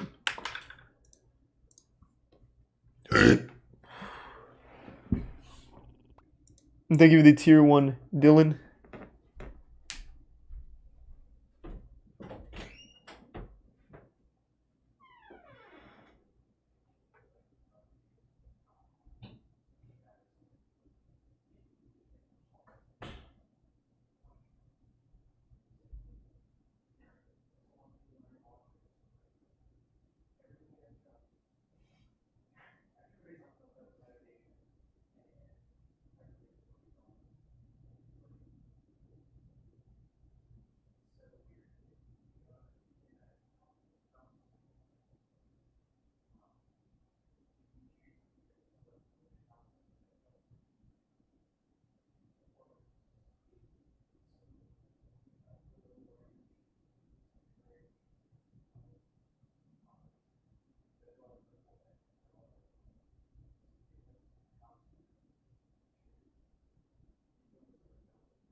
I'm back, team.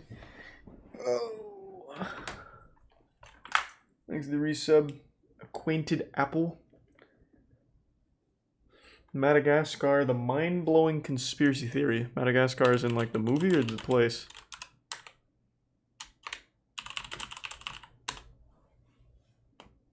The movie. Okay.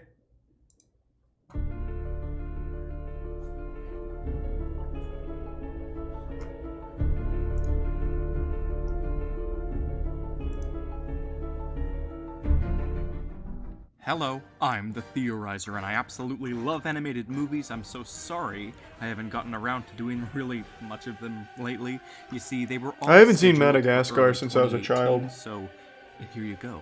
Anyways, today I'm going Thanks to be to looking Resub at Quinn. the two main villains of easily the funniest DreamWorks films, the Madagascar franchise. For those who are unaware, in the first Madagascar film, all of the animals have escaped the zoo and they've arrived at Grand Central Station, where all of the humans are running wild in terror. All except an old lady, that is, who's just walking slowly and casually until she suddenly lashes out insanely and viciously attacks Alex the lion with karate? Yes, it is bizarre that she Is has this a such real fan insane theory or attacking just a big abilities joke? and the capability to literally I like flip a really serious multi-hundred-pound ones. lion. Then she yells "Bad Kitty" at him. When the police have the animals surrounded, the old woman somehow bypasses their blockade and disables Alex by destroying his testicles. We also see her in the Christmas special entitled "The Madagascar Penguins in a Christmas Caper." She purchases Private, the penguin, thinking he's a chew toy she can give to her poodle, Mr. Chew. While she sits watching the game, her dog fights the penguins behind her, and when she realizes what's happened, she blames the dog for her trashed apartment. Thanks It's to not resub until suddenly in Madagascar Tier 1 escaped Rye. to Africa that we see her again, and this time, Thanks, not Handel. as Hope you have a good cameo. weekend. She's the main villain. She's on an African tour, and she encounters Alex again. She whacks him with her handbags some more, and he yanks her from the touring vehicle. The fight that ensues really demonstrates her abilities to us, whatever skill she's trained in. I never saw the She sequel. has some sort of formal training in, I'm assuming, karate, or at least what's left of it now that she's in old age. The rest of the film involves does seem her very methodically impressive. calming down a massive group of panicked tourists, establishing an entire African safe haven, preaching fearlessness, and Nice, even Stone. beating up Thank an you. even larger lion. According to the bonus I don't know, disc Austin. information, she brought said massive lion back to New York in a kitty cage. Thanks to resub I'm Cougar assuming and she's moved Lavernad. on from Mr. Chew at this Thanks, point. chat. But this old woman, known only as Nana, Okay, so this seems like more of a joke than a real theory. Seems well done, though. But I'm looking for something that'll actually blow my fucking mind. The Mystery Flesh Pit. Thanks to resub Tiger and Isuwu.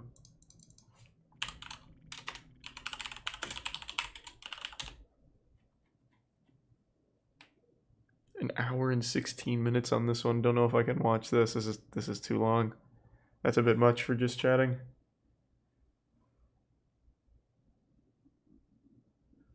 Enjoy the Bluebell. Hope you like it. It is Saturday, Handle, but that's fine. There's the Tier 1 Pyro Cruise and the resub Third Degree. California hairdresser uses fire to treat split ends. I saw that on Twitter, I think.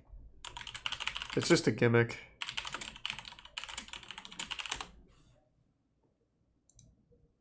Ew. Talk about a hot hairdo. This is insane. This stylist. It's a really fucking dumb idea. On fire, literally. Sorry. 54-year-old J.R. DeAngelis lights women's hair on fire to get rid of their split It's just a scam. Check it out. Like it's a good scam, I guess. People paying to have their hair fucked. DeAngelis says this technique leaves his clients with silky smooth hair, even if it smells for a second. Ew. He rubbed this model's neck and ears with anti-burn protective cream before setting her hair ablaze. DeAngelis claims cutting hair with blunt scissors to get a look like this causes breakage and more split ends. Yeah, we're gonna do the slapping fire tonight, this seals rally. the hair and bonds the ends together. He didn't invent the method, saying he first saw it while growing up in the Philippines, but he hopes it catches on here. Yeah, I don't think that'll ever be popular. Now that's a hot new trend that's hair raising. I'm Kelly Nealon for InsideEdition.com. But yeah, I saw that. Wait, this guy cuts hair with fire? Oh. Oh.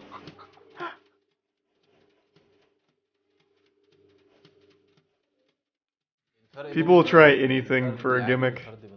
الفرد العادي بيفرد الشعرايه اقوى من الفرد العادي بيديها وقت اطول ان هي تستمر مع الشعر لمده He's using a fucking flamethrower. بيحافظ على لون الشعريه زي ما هي بيقضي على التقصف في الشعر وبيساعد في ان انا اقضي على القشره مع الفرد اللي هو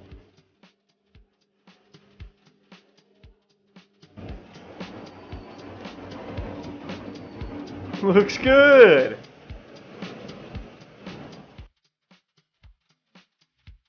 Of course it works. كمان صعب ان انا اقنع حد بالموضوع. ازاي هقول له هولع في شعرك وشعرك هيفضل سليم زي ما هو، لا وهيتحسن كمان. فكنت قلقان طبعا اول مره، ولكن الحمد لله بدات. Oh, gotcha, Austin.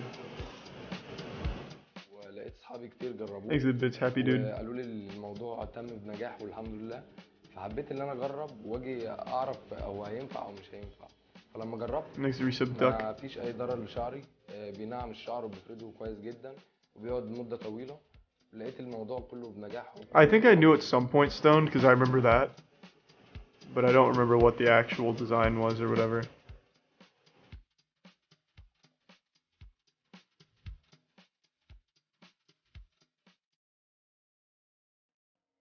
Pretty cool. Looks very effective. Also seems very common. How many barbers are using this fire gimmick? Wow, he's just straight setting a bonfire on this guy's head.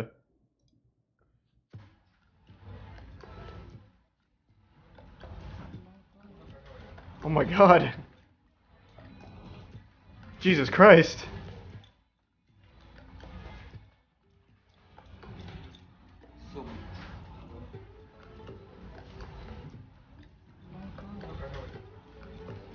It looks good. The fire seems to really be helping.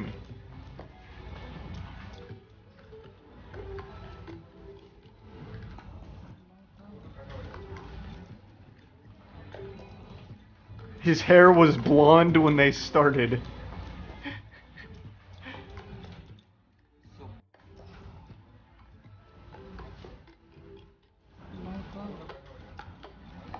Man, he is still going. I want to see it with the fire put out.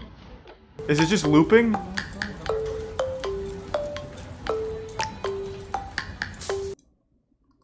What an unsatisfying conclusion. Maybe the fire never went out and he just died. Oh my god.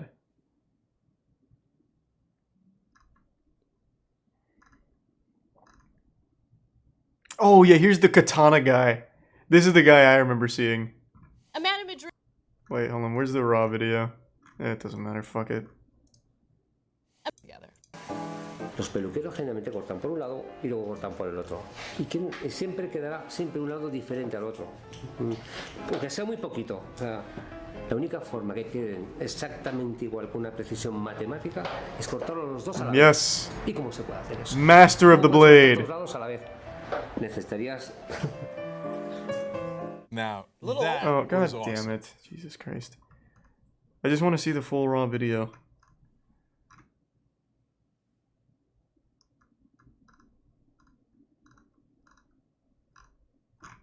Oh well. When was the last time I got a haircut? Almost 3 years ago. Thanks to resub Zakashi and the gift sub Pyro Cruise and the Prime Hurt, Mackie, and resub Scary Jerry.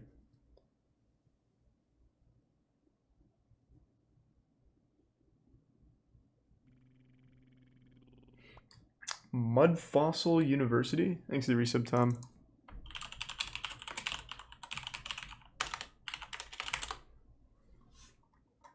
Stonehenge is body parts. I like that. Okay, my outstanding friends, Roger once again up against the rest Oh, of right, the the Phase world. K August response. 5th, 2021, Stonehenge rocks are nearly 2 billion years old. Study finds. Well, they don't understand rocks at all. These rocks are talking about, those are body parts. I'll show you this. Where do you see the heel stone? It's absolutely incredible they don't understand. Oh, let me see. Anyway, Let me see the proof. They finally figured this all out, 2 billion years old, and because of the durable makeup, according to a new study. Well, they figured out what happens is a lot of silicates show up in these stones, and they see the megaliths are made of a stone called silcrete. Well, what it is, it's a conglomeration of silicates, but that's because you see where silicon is. Mm-hmm. It's right above carbon. We're carbon-based creatures. The Oh, next shit. rule of 8. orbitals, it just drops it to a more stable state in the silicon, which is harder and brittle and tough as hell. Oh, and of course okay. they last for a long time. I have them. I'm going to show you them. I did the research. I know more about this than anybody on the face of the planet right now. No question whatsoever. And Pretty I'm gonna show weird you what body this parts, is. though. It'll freak you out, but it is true. I mean, they call this the heel stone. It's a foot. Any kid can see that's a foot. Now, I think I showed it in another clip before, but that's where the blood supply enters. So where is the guy? So this is a foot, but where's the guy? Has he just been like stuck underground this whole time? Do we need to dig down there and get him out? So why is someone's foot just here? But that's where the blood supply enters to service the toes and so forth. Here, hold on a second. Blood supply? Couldn't we just start hitting it with like an axe? To look at because Find it's out if there's not blood? Considered to be what they want to see, and it has the same sort of a situation where blood runs all across the front and services what they call the terminal fingertips and toes. And then it has to turn around and come back up the artery. Thanks, And Reese. that's what Willie this and is Oni. here. Hey, Oni. I know all the anatomical features, and there's zero question that this can be tested. If you drill inside, they said they took a deep drill core and they found out it was silicates. Well, I can tell you what, I know where to look. I see And tier you 1 find the ferrous Arga. oxides, and you'll always see they'll be red next to black, almost every single time. Or the red will purge out and fill with one. They said, you're only 20 minutes from Yale. Why don't you go to Yale? And I said, they won't look at it. And they said, well, obviously you don't have any information. You're just some creationist, God lover guy. And I said, no, absolutely nothing to do with that. I want the specimens examined. They refuse to examine. I've never had Derek Briggs or anybody. What other theories does he have? I'm convinced. Stonehenge truly is body parts. The state of our reality.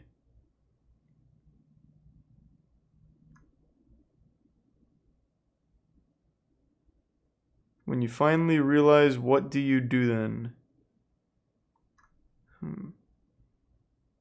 Is waffle rock natural or alien? So he mainly looks at just rocks and like fossils. Colossus certified biological in origin. Are giants re-emerging as prophesized? Yeah. Thanks to the resub Hyperion. Let's see the Phase K video. What really happened was Save the Kids. I clicked on this earlier because I saw a Coffee video CoffeeZilla made something about it, and I clicked on it, not realizing it's 27 minutes. Now today, I don't have anyone. So I haven't watched it all yet. You made a fuck ton of money, Sam. I'm coming clean about the whole fucking thing. Everything, start to fucking finish, bro. Alright, so this is against all legal advice that I've gone. The last thing I posted was a script. It was actually made for me by lawyers. I've been having to bite my tongue for this whole month while we collect all the evidence, and that's what's messed me up the most, man, not being able to come out and just talk. And finally now today, I'm able to do that. Before I start, I want to say that I would never in a million years on purposely, intentionally try to harm, take advantage, or scam anybody. So the video I saw is CoffeeZilla that just plays a 1-minute video that contradicts like his main points because he's way fucking off. It's a pretty sad state of things, to be honest. And what's even sadder is looking at the like to dislike ratio, how easy it is for someone when you have an audience like this to just say and do whatever, I guess.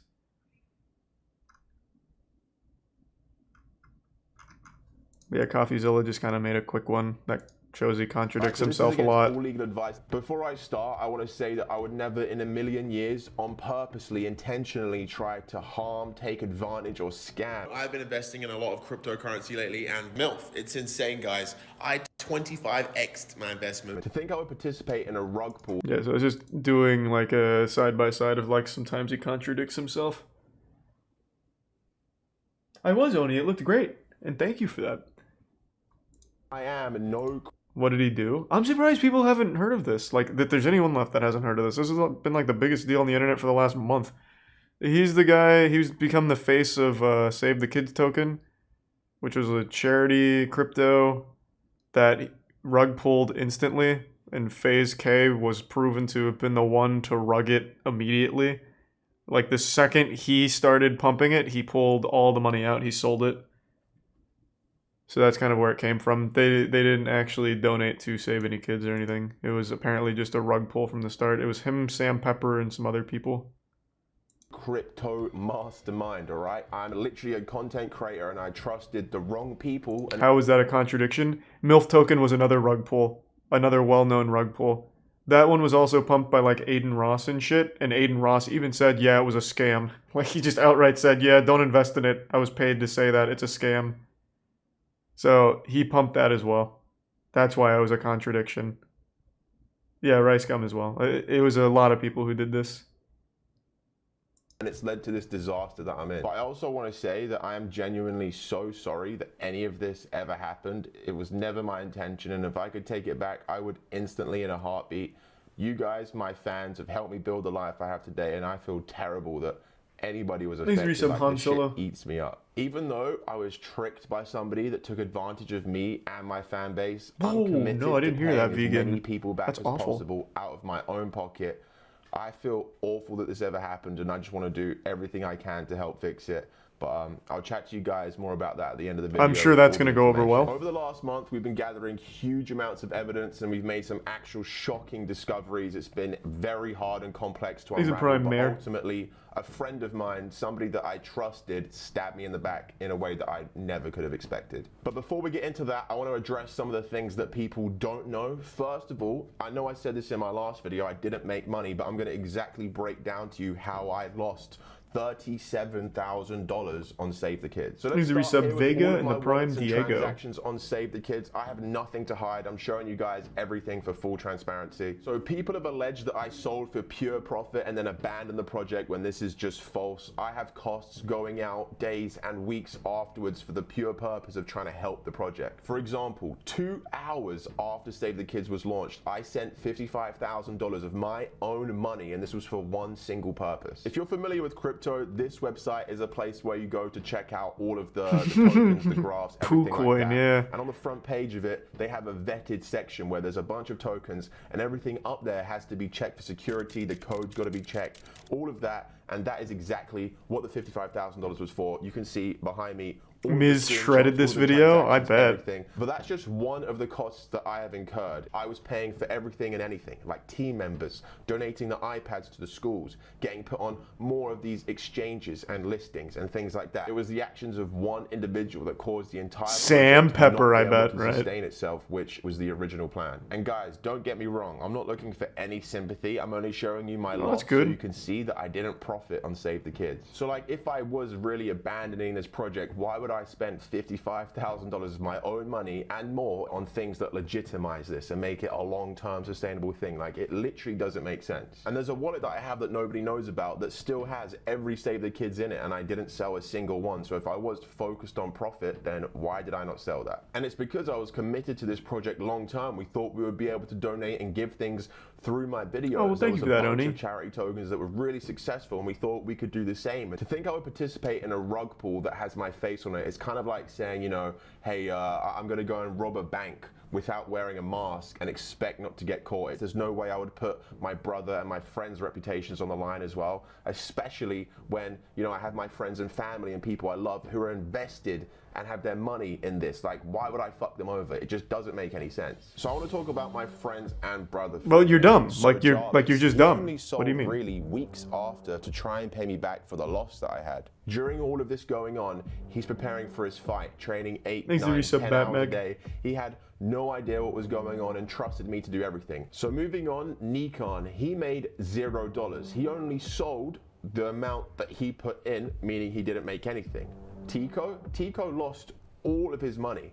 He put money in, and he even put a bit more in after it went out and lost all of that too. He didn't sell a single thing. But there is one person that did make money and that is claiming to have not made anything and is lying to his so-called I'm looking at him. And you're probably wondering What do you why or mean? how this ever even happened. So it all started when numerous people... So, real quick, since a lot of people don't seem to be in the know, it's been a really long fucking series of drama. I found it to be pretty underwhelming until it started reaching its penultimate conclusions. I used that word completely wrong, but I thought it would sound smart. I found it uninteresting until the last couple of videos from CoffeeZilla, because it was just a standard rug pull scam, but it got really deep.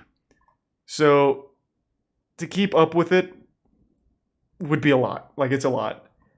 And he rips apart everything. Him and Mutahar go so deep into fully disproving pretty much everything FaZe K tries to say that it's pathetic. Like, there's really no ground for him to stand on after all of these videos confirm beyond a shadow of a doubt his nefarious schemes. So, I'd implore you to watch these, and then Mutahar's as well, if you want to know more. But everything he's saying doesn't really add up with what's already been proven so far. Space were just talking to me and my personal team and saying, you know, hey, it would be really cool if influencers were the face of this project that really gave back and made a difference. So I was on board with the idea and we helped start the token. I take full responsibility for that. And obviously I had zero knowledge about how to make anything I like did this, see so that I was on fully Reddit reliant earlier, on the Rebecca. tech team. We're gonna have to take a step back for a second and speak about somebody that Thank was you, Tier key 1 in all of this, Placenta. and that is Sam Pepper. And I support save the kids, save the kids, save the kids. Sam was somebody that I trusted to Why? help with this Why? token. I Why? met Sam around 4 years ago when I moved into Banks' house. He was deep in the creative scene of LA and I found myself hanging out with him more and more. Sam was hired by FaZe for a short time as their head of content. This led me to being around him more and more, but that didn't last for long as my YouTube channel back then was blowing up. He quickly saw an opportunity for himself, I guess, and left them and convinced me to give him a percentage of my YouTube revenue in returns for being the brains of my content and doing everything. I was getting very stressed about the amount of work that I had to do in all of my videos because I was literally doing everything, so I thought he would be able to like alleviate some of that. Basically how it worked is I would give Sam an idea and then he goes and takes the idea and runs with it and basically does everything and all the work. And it's quickly developed into him handling a lot more than just my videos, but just like all of my other business affairs. Sam is the person that introduced me to all of this. Why? I wouldn't Why? be in the position I'm in today and I would not be making this video. I think most people don't remember Sam Pepper because he's pretty dead on the internet. He used to make some really stupid, shitty prank videos, like the kidnapping my best friend and stuff. He's always been a piece of shit. I think a lot of people might even remember him from like Ice Poseidon days. But he's always been like a massive piece of shit. Pretty much every horrible thing you can think of, Sam Pepper's probably done it, or have at least been accused of it. So I mean, it's a really good scapegoat for K to just dump it all on this douchebag. But it's not like K's innocent. Does he not? Oh, I think his YouTube. I thought he still had his YouTube account up. I guess not.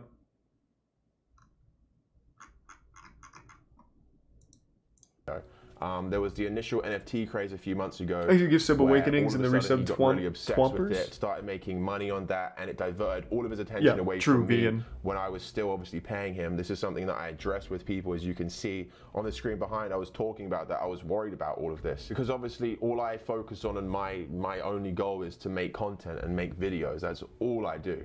And it was Sam who was expressing interest over the next few months and weeks, whatever, of me and my Thanks to friends, resub Dish. you know, coming together and being a part of a project that he does. So All tomorrow finally, was just when a it came little to Save long. the Kids, I trusted Sam to give legitimate advice and do proper decisions because he presented himself this whole time as an expert. He is way more knowledgeable about crypto than I am and is already involved in every other aspect of my life. So if I'm to succeed, Sam is to succeed. I in no way thought he would ever fuck me over and his so-called friends, my family, and most importantly, all of my fans. Trusting him, obviously, now I realize was a massive mistake. He took charge without anyone's permission and started to make all of the decisions. His control and power influenced the main. Yeah, we'll do slapping in just a felt minute. Obliged to do what Sam said. Sam helped design the token, the art. The good news, though, Sam Pepper just released a new crypto.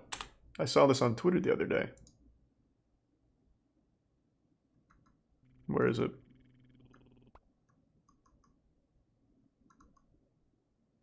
Oh, he may have already rugged it. Damn. CryptoPunk! Let's go! Token, the website for the token, and fill the pre-sale, and he made all of the decisions that led to this current situation. This is a clip of him directing us for the promotional video that you've all seen. Thanks to Prime it was Marcus. completely his idea and vision. My name's Kay. My name's Jarvis. Nico. Tico. Nah. And we support. And I support. Save the kids. He's like if a Tony Hawk Pro Skater character came to life but wasn't programmed well.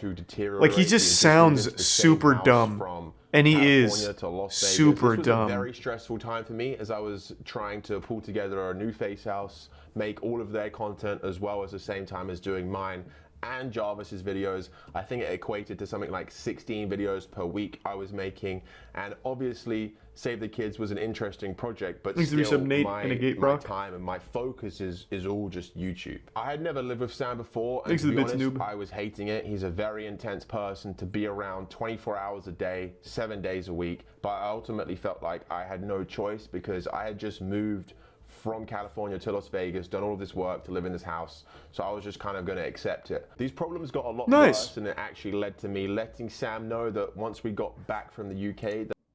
I'd like to read this. I give you so much of me, Kay. For a year, I give you everything I have. Ah! This is so cute. What the fuck?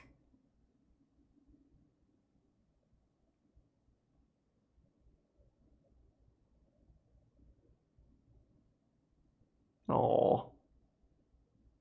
That he wouldn't be working for me anymore. It was very complicated as I have a lot of videos to deliver on, so I had to find a replacement in the meantime to help me with all of that.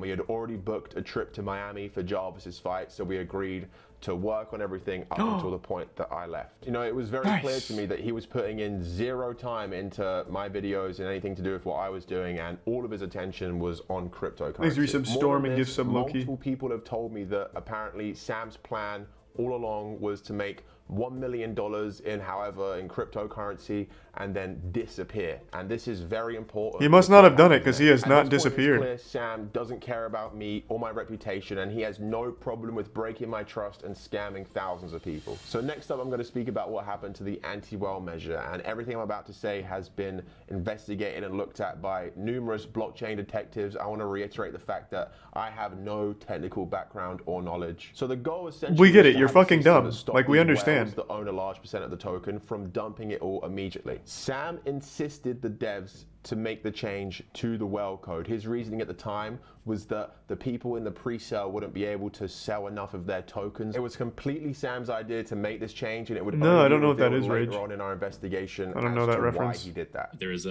behind the scenes manager who mainly pushed this, and this was Sam was pushing, trying to... Well, it says head developer, so you can't question that. I mean, the proof is in the pudding. It's right there in the name. This is the guy. Okay. Argue with the devs that the code should have been changed so it was a lot less limiting.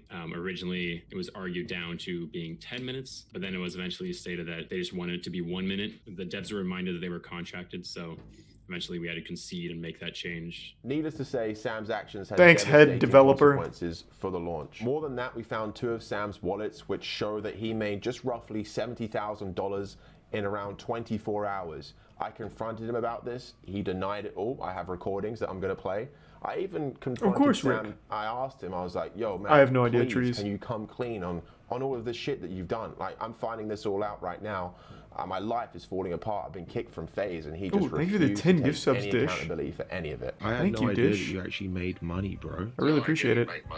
No, but just showing me you've made $50,000, $40,000, bro. On my main ones, I had 2 pre-sales, and on both of them, I lost nearly that. I think I lost 40, and then I put over 15 into mods. This guy struggles through every sentence. They were left not being paid, which I know the mods got taken care of by UK. You were the one who sent them the B&B to actually cover them for their modding. He then later, in another call, when I asked him, changed his story and said, oh, maybe I did make a bit of money. It can't be more than like 5 B&B if anything. I got like my initial out, that was it. Like I got what I put in. He was denying even owning or having access to any of these wallets, which obviously if you have a wallet, if you have something, it's on the blockchain forever. It doesn't just delete, it doesn't hide. I don't have any wallets. So I'm editing this right now, and Sam is once Wow. again tweeting about buying NFTs with his crypto. Yeah. CryptoPunk.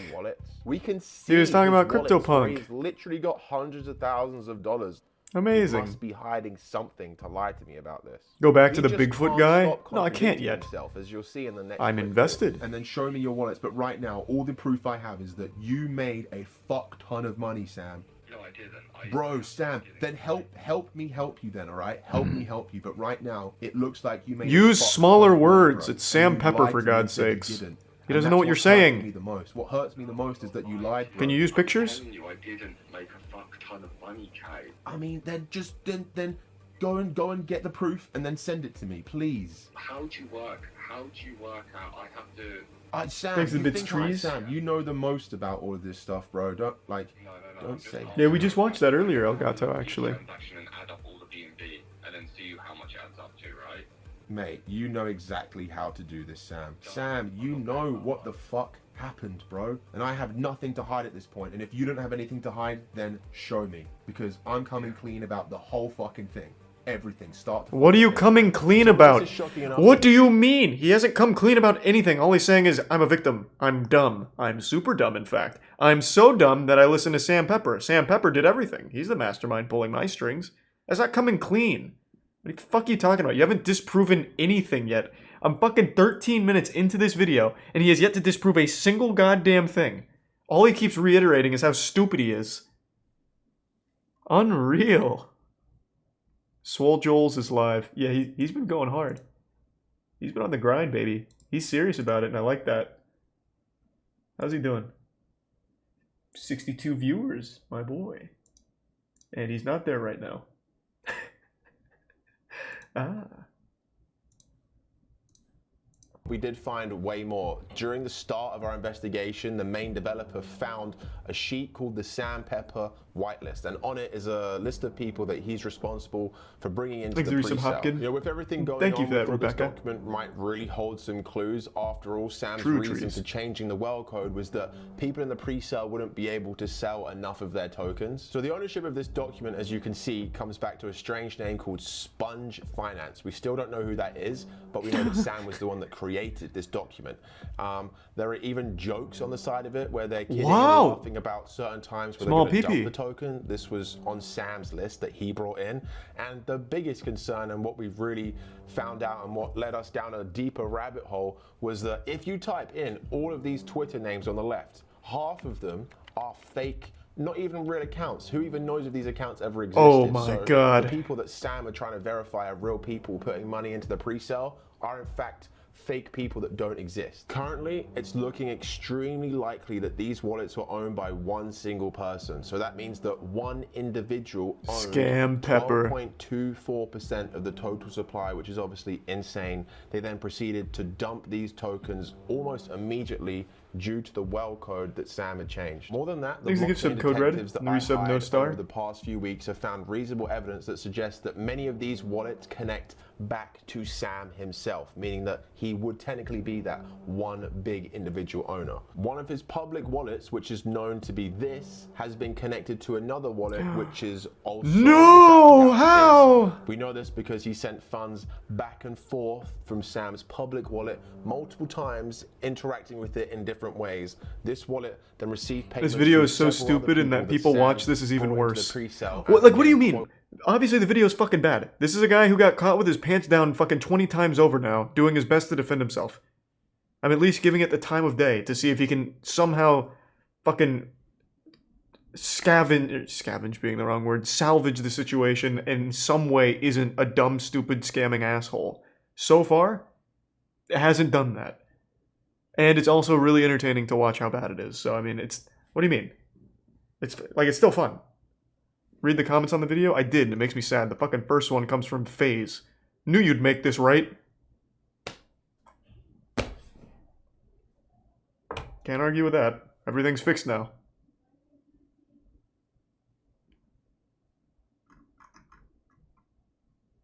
quote unquote people, I don't know who they are or if they are just Sam himself. It's very clear that whoever controlled these was moving funds across to many other wallets to make it look like they weren't owning as much of the total supply that they actually did. And their transactions were also in clusters of the same. What's with the background music? I don't know, I think Godzilla's So approaching. we've added up the total profit from these wallets and it's insane amount. $333,643. This is how much it looks like Sam made. So I obviously confronted Sam and asked him about these wallets and he denied it. I'll play the clip. Like, I don't have my wallet I brought into the pre-sale with. I don't have it. He was at the point in this conversation where everything he just said was a lie. He told me, and I'm going to play it to you guys, he told me that he doesn't own any cryptocurrency, not 1 cent, when we all know Sam Pepper is a millionaire from cryptocurrency. No, he's not. I know he's not. That you don't own a bank account. He's too stupid. He's scamming, for sure, but he's too dumb to actually make that kind of money with it, I bet. His wallets. I told, like, I text you, I'm obviously not going to fuck with crypto. You don't have any wallets, bro. You are, Sam, you are just lying to me right now, bro. I'm sorry, mate. This is insane. You're not going to lie to me and say you have no cryptocurrency to your name. You have $1 million tethered somewhere. I'm telling you the fact that I did not make 200k. They need proof. I'm about to give them all the proof that they need, and you need to give me some proof. At least you could do the decency is to not lie to me straight to my face like this. He then really freaked out later on in the conversation when I said to him that I was going to be exposing and sharing all of this information. Why would he care? It's going to be crazy when you release people's wallets, just for you. What do you mean just for me? What exactly do you mean by that? I feel like what people are going to do. A day after launch, Sam had ceased all communication with key team members on Save the Kids. It was like he was pretending this never happened. He didn't care that my face was on it, my brother's face was on it. Why would he care? Who cares? It's Sam fucking Pepper. He kidnapped his own friend and convinced him that, what was it? That his other friend died by shooting them in the head? Explain it from his perspective. So my first question is that people think that I really quickly abandoned this project. Yeah, like, that's just not true at all in any way, shape, or form. Oh, okay, that's true. Now I believe it. Team who stayed behind throughout everything. While most team members wouldn't even reply, I mean, you were there calling me on a daily basis to discuss ideas and potential marketing plans for the project. If we ever discussed an idea and we both liked it, you would send me the funds without any hesitation to proceed on that idea. And these weren't just small sums of money; they were 4 or 5 figure sums. And then obviously I did. Oh, okay. Speak Well, about no, now I how believe it. Sam just abandoned everything basically. Yeah. Random guy on the phone confirmed it. This guy's a saint. Every day, leading multiple people from the mods to the art team to other people involved, just going completely ghost. And even when I tried to reach out to him, he never even responded to me, but he clearly read my messages. I told him what we were doing for the project and asked him politely to come back, and he just left me on red. So after Sam stopped all communication with the dev team, he then started ghosting all of his friends, which made me extremely suspicious. So as I was in the UK, I hired a trusted security guard to go and stay at our shared house in Vegas. David, 22 gift subs, Mel. Sam is, but what Thank you for that. Shocked me. All right, so I I'm really on the phone appreciate right it. now with the private security Thank you, guard that I generosity. hired when I knew that Sam was going back to our shared house in Vegas, and I wanted him to basically reaccount everything that happened over there, if you could. I was in the house assisting him with some of his items, and I noticed kind of Sam was in the house, kind of moving frantically, and was working on getting his items out of the house as well. He just was kind of walking around in a nervous behavior. When they were packing, they had As an evil man would do. Back and forth from the vehicles, Right. stores and stuff, and they left very fast. And they didn't say that they were leaving or anything like that. They just left the house without saying goodbye, anything like that.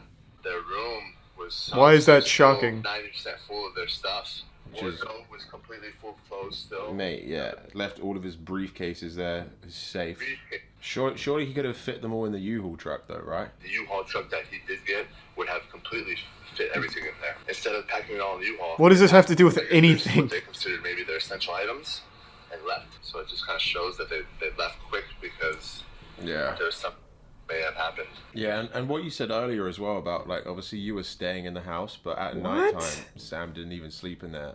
you said? They were just in their room, confined in the room.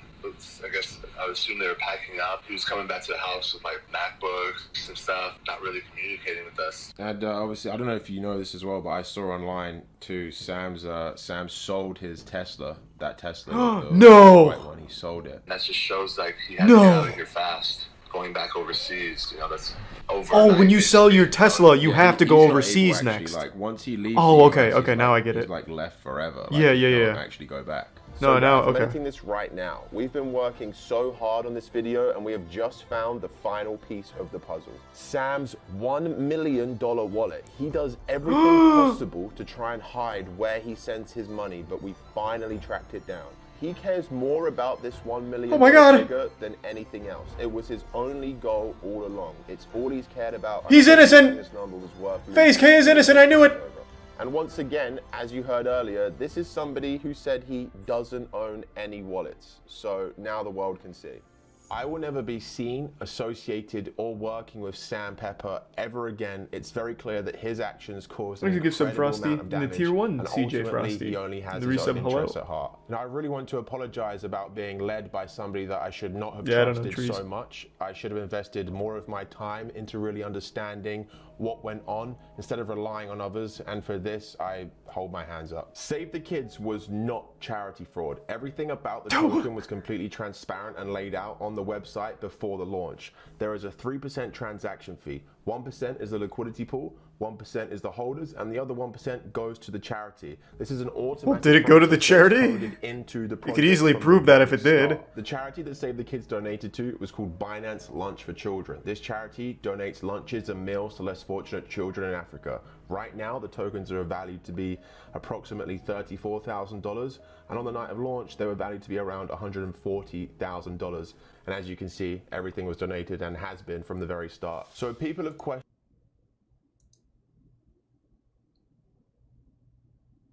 What does this prove? This just says kids. Is this what? Is this the wallet for the charity? Is that what this is? Is the prime Mr. Hour Ratty in the resub adventure redo? So I'm guessing this is just the charity wallet? I don't really feel like typing that in. But I am fuck it, I'll type it in. I'm curious. I don't know what this proves. Did the charity tweet out thank you Save the Kids for the donation or anything? What was it? Binance lunch charity or something? Binance lunch for children. Okay.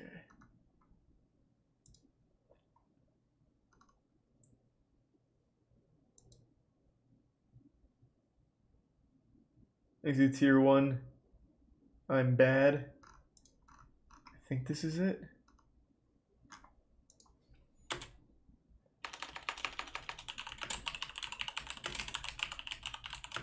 Okay, now let's see.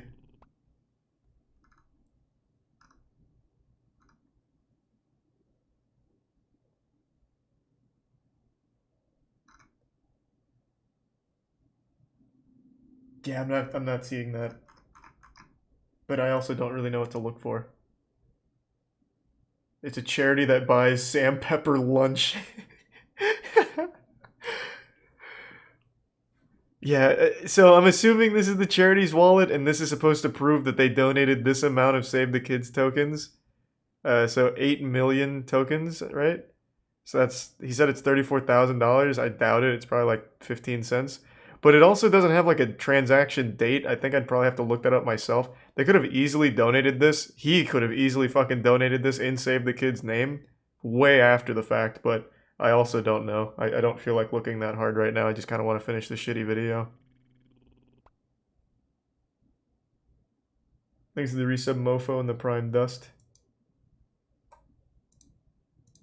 Start. So people have questioned the coins that I previously spoke about on my Twitter, and I'd like to explain this. So I started out with trading these tokens like Dogecoin and SafeMoon. There was so much talk about them on Twitter, and the mainstream media was covering them, talking about how people were turning into millionaires overnight. And On any of those coins that I was trading or buying as a hobby, I was never the owner or the creator, nothing premeditated like that. I just wanted to see what it was all about at the start. So after that is when tokens started to really approach me and my team. One reason why I was really happy to state my support for some tokens was the fact that it was given back to you guys through giveaways. Throughout my whole career, I've loved doing giveaways to my followers, literally things from PS5s to Amazon gift cards to money, thousands of dollars, everything and anything. You are a good guy. I get it. You're a fucking great guy.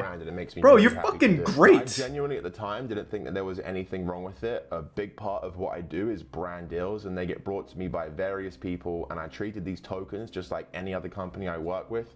Me personally, I have declined the huge gambling deals. I've declined promoting OnlyFans girls to you guys so you go and buy their stuff. The fuck are you talking about? That's not a real thing. OnlyFans girls don't pay douchebag YouTubers to promote their OnlyFans for them. I will tell you right now, that is not a real thing. It's not. Gambling, being paid to gamble, yeah, okay, that's very clearly real, but I don't know what the fuck that's coming from. What? What are you talking about? Things that I just don't want to expose you guys to, and I guess because I was trading it at the time, I am absolutely sure. I thought it made sense. It was the first time that the influencer and crypto space have collided like this, and I was never aware of the negative impact it can have. You know, there were huge celebrities doing the same thing, and I think it's fair to say now that everybody's learned a lot. Guys, I gave away roughly $70,000 to random people in little over a month. Here are the literal countless screenshots of the transactions, of the conversations, everything. You gave them $70,000 of useless coins, right? Because these are Save the Kids transactions? And MILF token transactions, which is worth less than dirt? Like, it doesn't equate to, like, real money if it's not worth anything. Yeah, he's just sending literal nothing burgers. Here's some Safe Galaxy.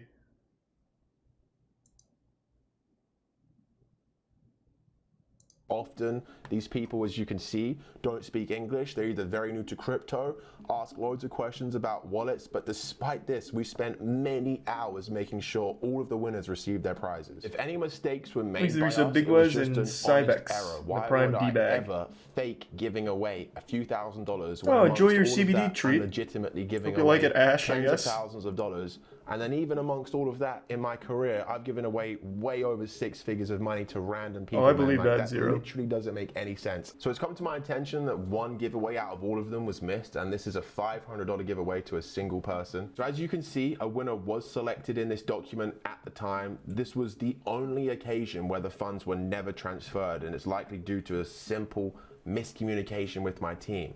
I rely on my assistants to go on my computers and do everything while I'm out busy filming, working, all of that. Now this guy has been contacted and paid 4 times the original prize that he won. All I can say is you paid this guy in MILF token, which is it's a well-known rug pull.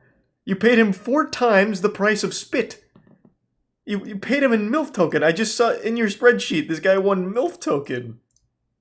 Right? That's the one I didn't see that wrong, right? Yeah, MILF token giveaway. You gave him MILF token. You know, I'm gonna look it up. Let me see. This is a confirmed rug pull. This was a giant scam. But let's see. Could he turn this around for any amount of money?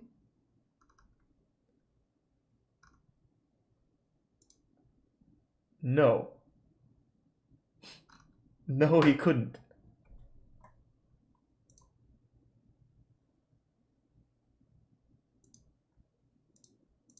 Selected in this document at the time. This was the only occasion where the funds were never transferred, and it's likely due to a simple miscommunication with my team. I rely on my assistants to go on my computers and do everything while I'm out. Pretty sure he means they gave them $2,000? All of that. Now this guy has been contacted and paid. No, he didn't give them $2,000. He sent another 5 BNB. BNB is like an actual crypto. That one's not like a rug pull scam. That's Binance's native one. So I guess sending this, he could immediately turn that into money if he wanted to, or hold it. So I guess that makes more sense than sending the MILF token. You're right, I didn't see this at the top. 4 times the original prize that he won. All I can say is that I'm sorry that this one giveaway got missed, but to think I would try and cut corners on a $500 giveaway when I'm really giving away tens of thousands of dollars, $70,000, it just doesn't make sense. So I just want to say I've spent 10 years in this space and never been involved in any kind of drama. I think that anybody that does know me knows that this is not a reflection of the person that I am. I lost a lot from this, and it's not just the business. That is true. Friends, you know. I want to say sorry to everybody, man. Sorry to my fans and anybody that I actually let down. I want to say sorry to a long list of people, man. FaZe, Banks, Jarvis, Tico, Nikon, Summer, and Rice. This experience has been the biggest regret and reset of my entire life, and I want you to know that I'm going to be completely changing my lifestyle moving forward. The original Frazier that started doing all of this didn't care about the money or the clothes, the designer, all of that fake bullshit stuff now that I know doesn't make me happy. I guess at some point in my journey, I really did get lost, and it's taken something like this for me to realize what actually matters. You know, looking back at it, I've been playing this FaZe K character for quite some time now, and at some point, it really did get out of hand, and it was not me anymore. I just want to go back to being the real Frazier, so I'm going to be taking this time to go back to my roots and just work on myself for a while. So as I mentioned at the start of the video, I will help as many of you as I can. Right now, there is no way of knowing who lost what on Save the Kids, so if you did, please send me your wallet address that you used to buy the token to the email down below with as much information as possible so we can reach out to you and help you fix this. Besides all of that, my crypto money is going to be donated, which you will see in my upcoming video, and that's just a tiny fraction of what we've got planned. Despite everything that's happened, you know, very I'm nice. excited for the next chapter, and I can't wait for you guys to join me. So take it easy, everybody, and I'll see you when I'm back. Wow. So I guess that lawsuit against CoffeeZilla didn't work super well. He didn't even mention it. That was good. So he was innocent. I fucking told you he was innocent. I said from the get-go, hey, there's no way K's doing anything fishy. He's too dumb. And then, hey, the 27 minutes of him just explaining how dumb he is. I told you. I fucking told you. He's just a big old stupid sweetheart, right?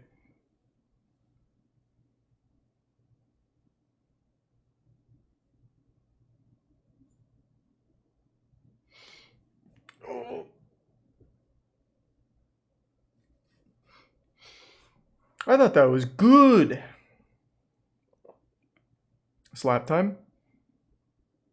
We could get to some slapping.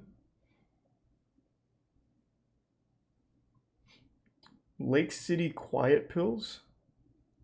It sounds like an actual, like, intense one. Thanks to the resub Maximus Della.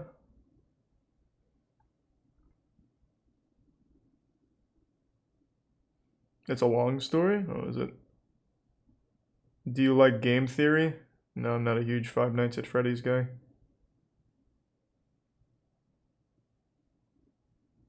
He unintentionally rug pulled 6 times. It happens when you're as dumb as him, man. Did you not watch the video? He told you 15 times how stupid he is.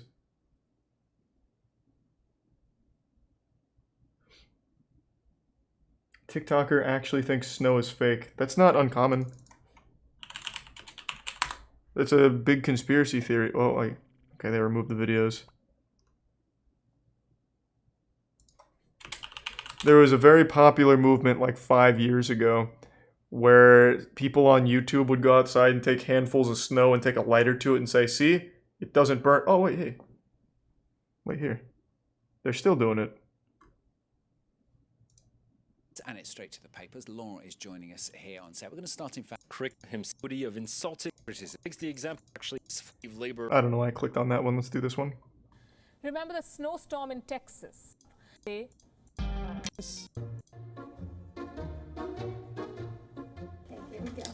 Thousands have embarked on this mission, snowballed. I guess we haven't evolved at all. The other, with zero regard for science or sublimation.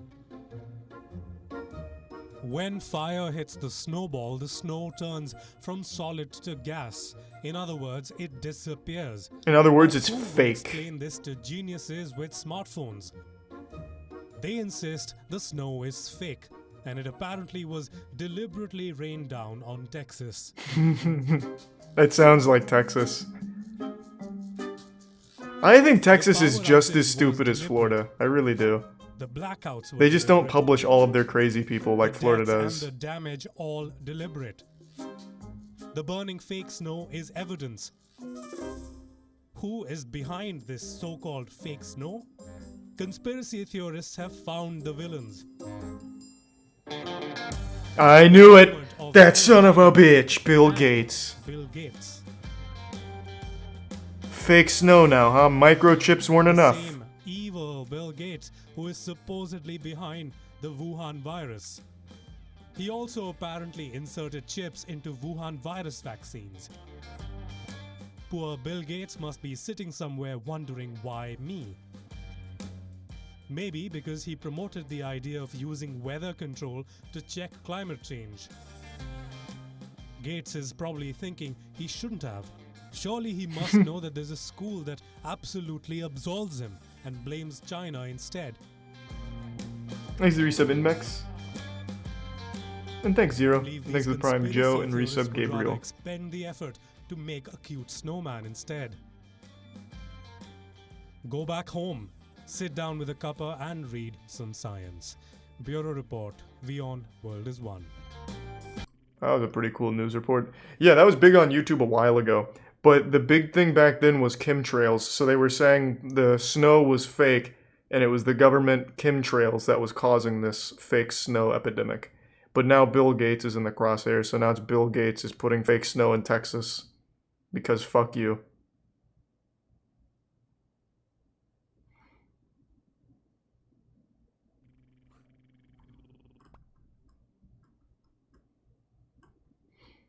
Exit Prime, Thrillers in the resub Trilix.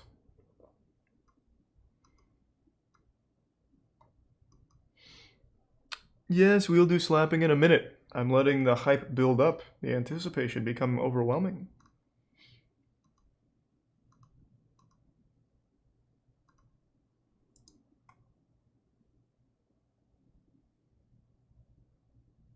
The official end of Forged in Fire.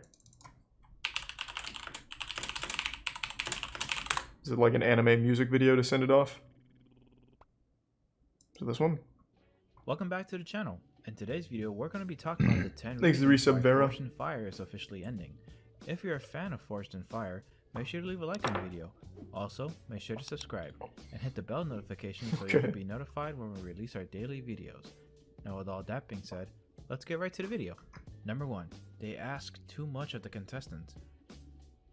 So this is my belt grinder I built myself from a kit. I bought the frame. Yeah, Forged in Fire never ended, by the way. Still going. Now, while everyone does love a challenge, The Doomsday it can be Prophecy was difficult off. to watch this show as they give the contestants almost no time to make their blades. Anywhere from giving the Thanks to contestants resub Max just 3 to D. 5 days to work on a 3. weapon, the stress is ultimately very real. For instance, let's look at the 55 Claymore. Most bladesmith shops don't even have everything set up to forge something that big and mighty. Some audience members do complain about this, saying that it is way too unrealistic and that they are setting up the contestants to fail. Some contestants hate when the bladesmiths... This is boring. So the guy's just like super wrong about... Well, actually, I'm curious. What were the other reasons? Welcome back to the channel.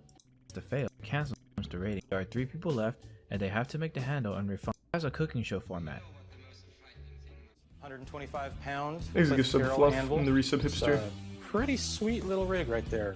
Pinch vise cement mixer that I use for doing. Now, having a cooking show format is entertaining. Okay, everybody.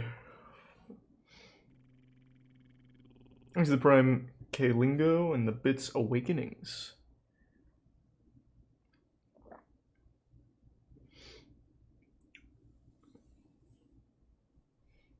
Auxiliary Officer Ring.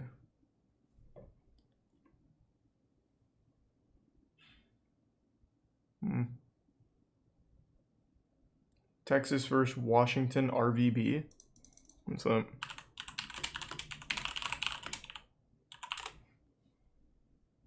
Oh, red versus blue. I forgot about this series. Thanks the Prime, Baby Daddy. And the Bits Marines. That lady raging at builders was a fake video. Yeah, Rooster Teeth's got it rough.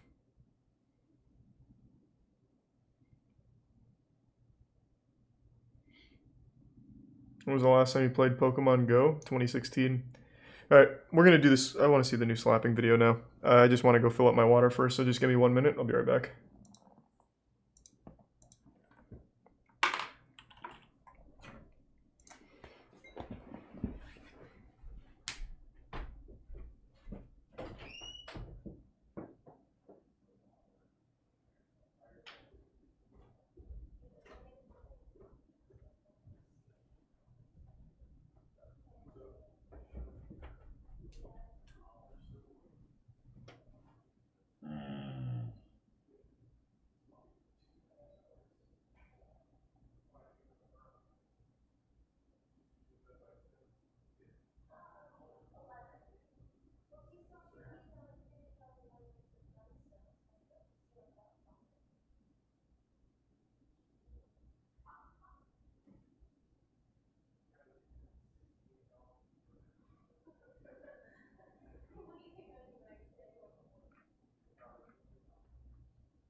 Just let me know when you go to bed then.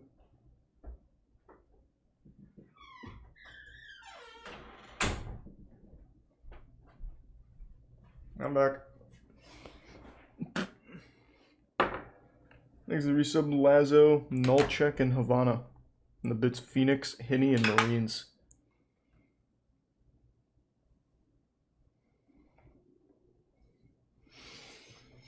Oh, thanks to the Prime Local and the 5 gift subs Wondrous Web. Thank you for that.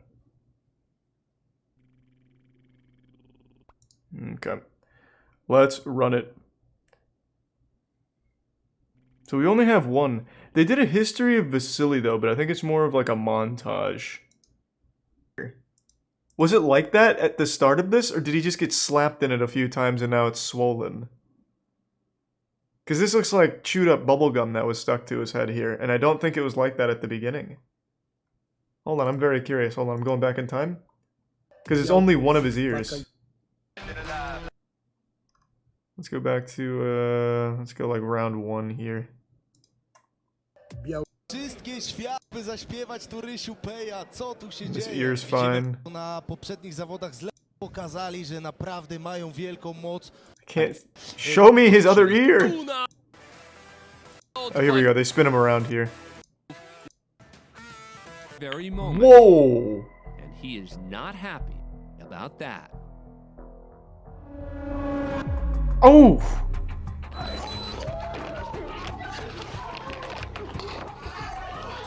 The man he just attacked was his own attorney, Aaron Brockler. Rough. Hey, yeah, you calm? Yeah. You know you messed up, right? You understand that, right? Okay?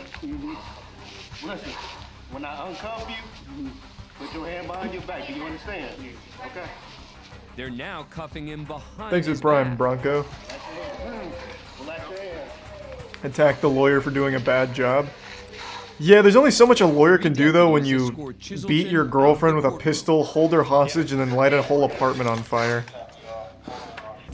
Like, I don't even know if Saul Goodman could help there. SRT!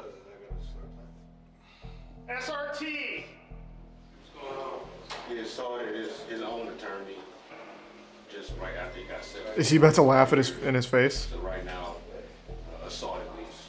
He's charged with 1 count of felonious assault and now faces the possibility of an even longer sentence. Joining me now is the attorney that you see on that video, Aaron Brockler. Thank you so much for coming. Hey, in. Aaron. Oh, wow. He looked good. He recovered. The moment before he attacks you, were you talking to him? Was he just responding to the judge?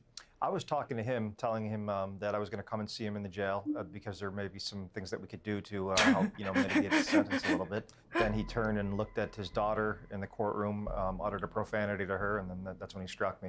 Have you ever had anything like that happen to you? I don't want to see you in jail, Aaron. Just leave me alone. Safeguards in place, specifically, usually they're cuffed from behind, and 9 out of 10 times you get along well with the client. You're there to help him.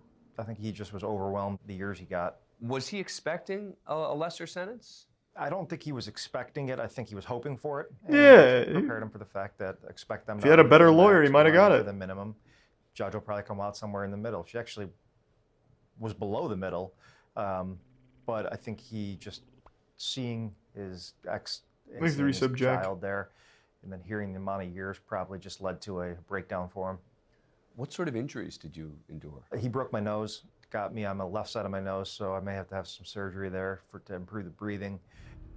Your nose is currently I lost broken? Consciousness when it happened. Well, I think that he knocked me out, and then I fell into the table and then landed underneath the trial table.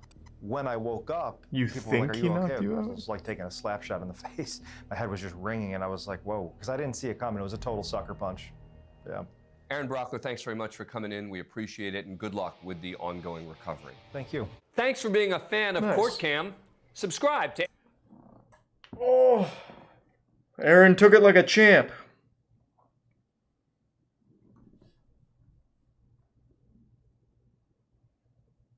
Wife denies kidnapping husband's mistress. Oh, it's the other court cam. This is probably a really sad story, not like a goofy one. Hey, a new episode of Sexy Beasts. Elderly Angelina pressures Dan the Amphibian. Oh, is that it? God damn it, what the fuck? I keep forgetting that they don't show, like, the other people as well.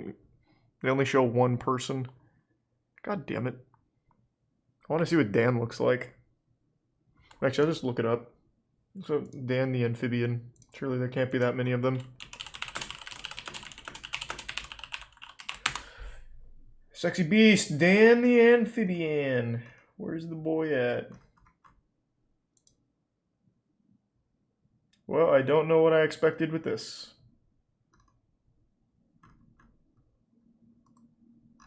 Okay. No luck.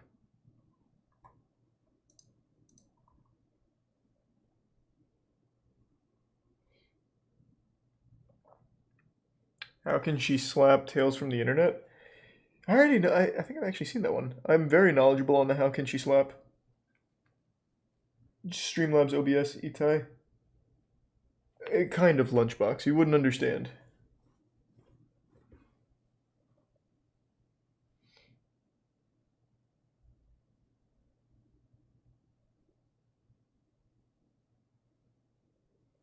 Buff Corel? No, I've seen most of Buff Corel.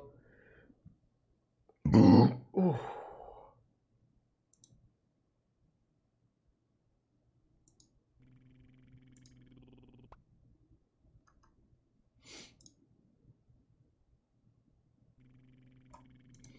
Thanks to the resub Amir in Fleshlight. Very nice Fleshlight.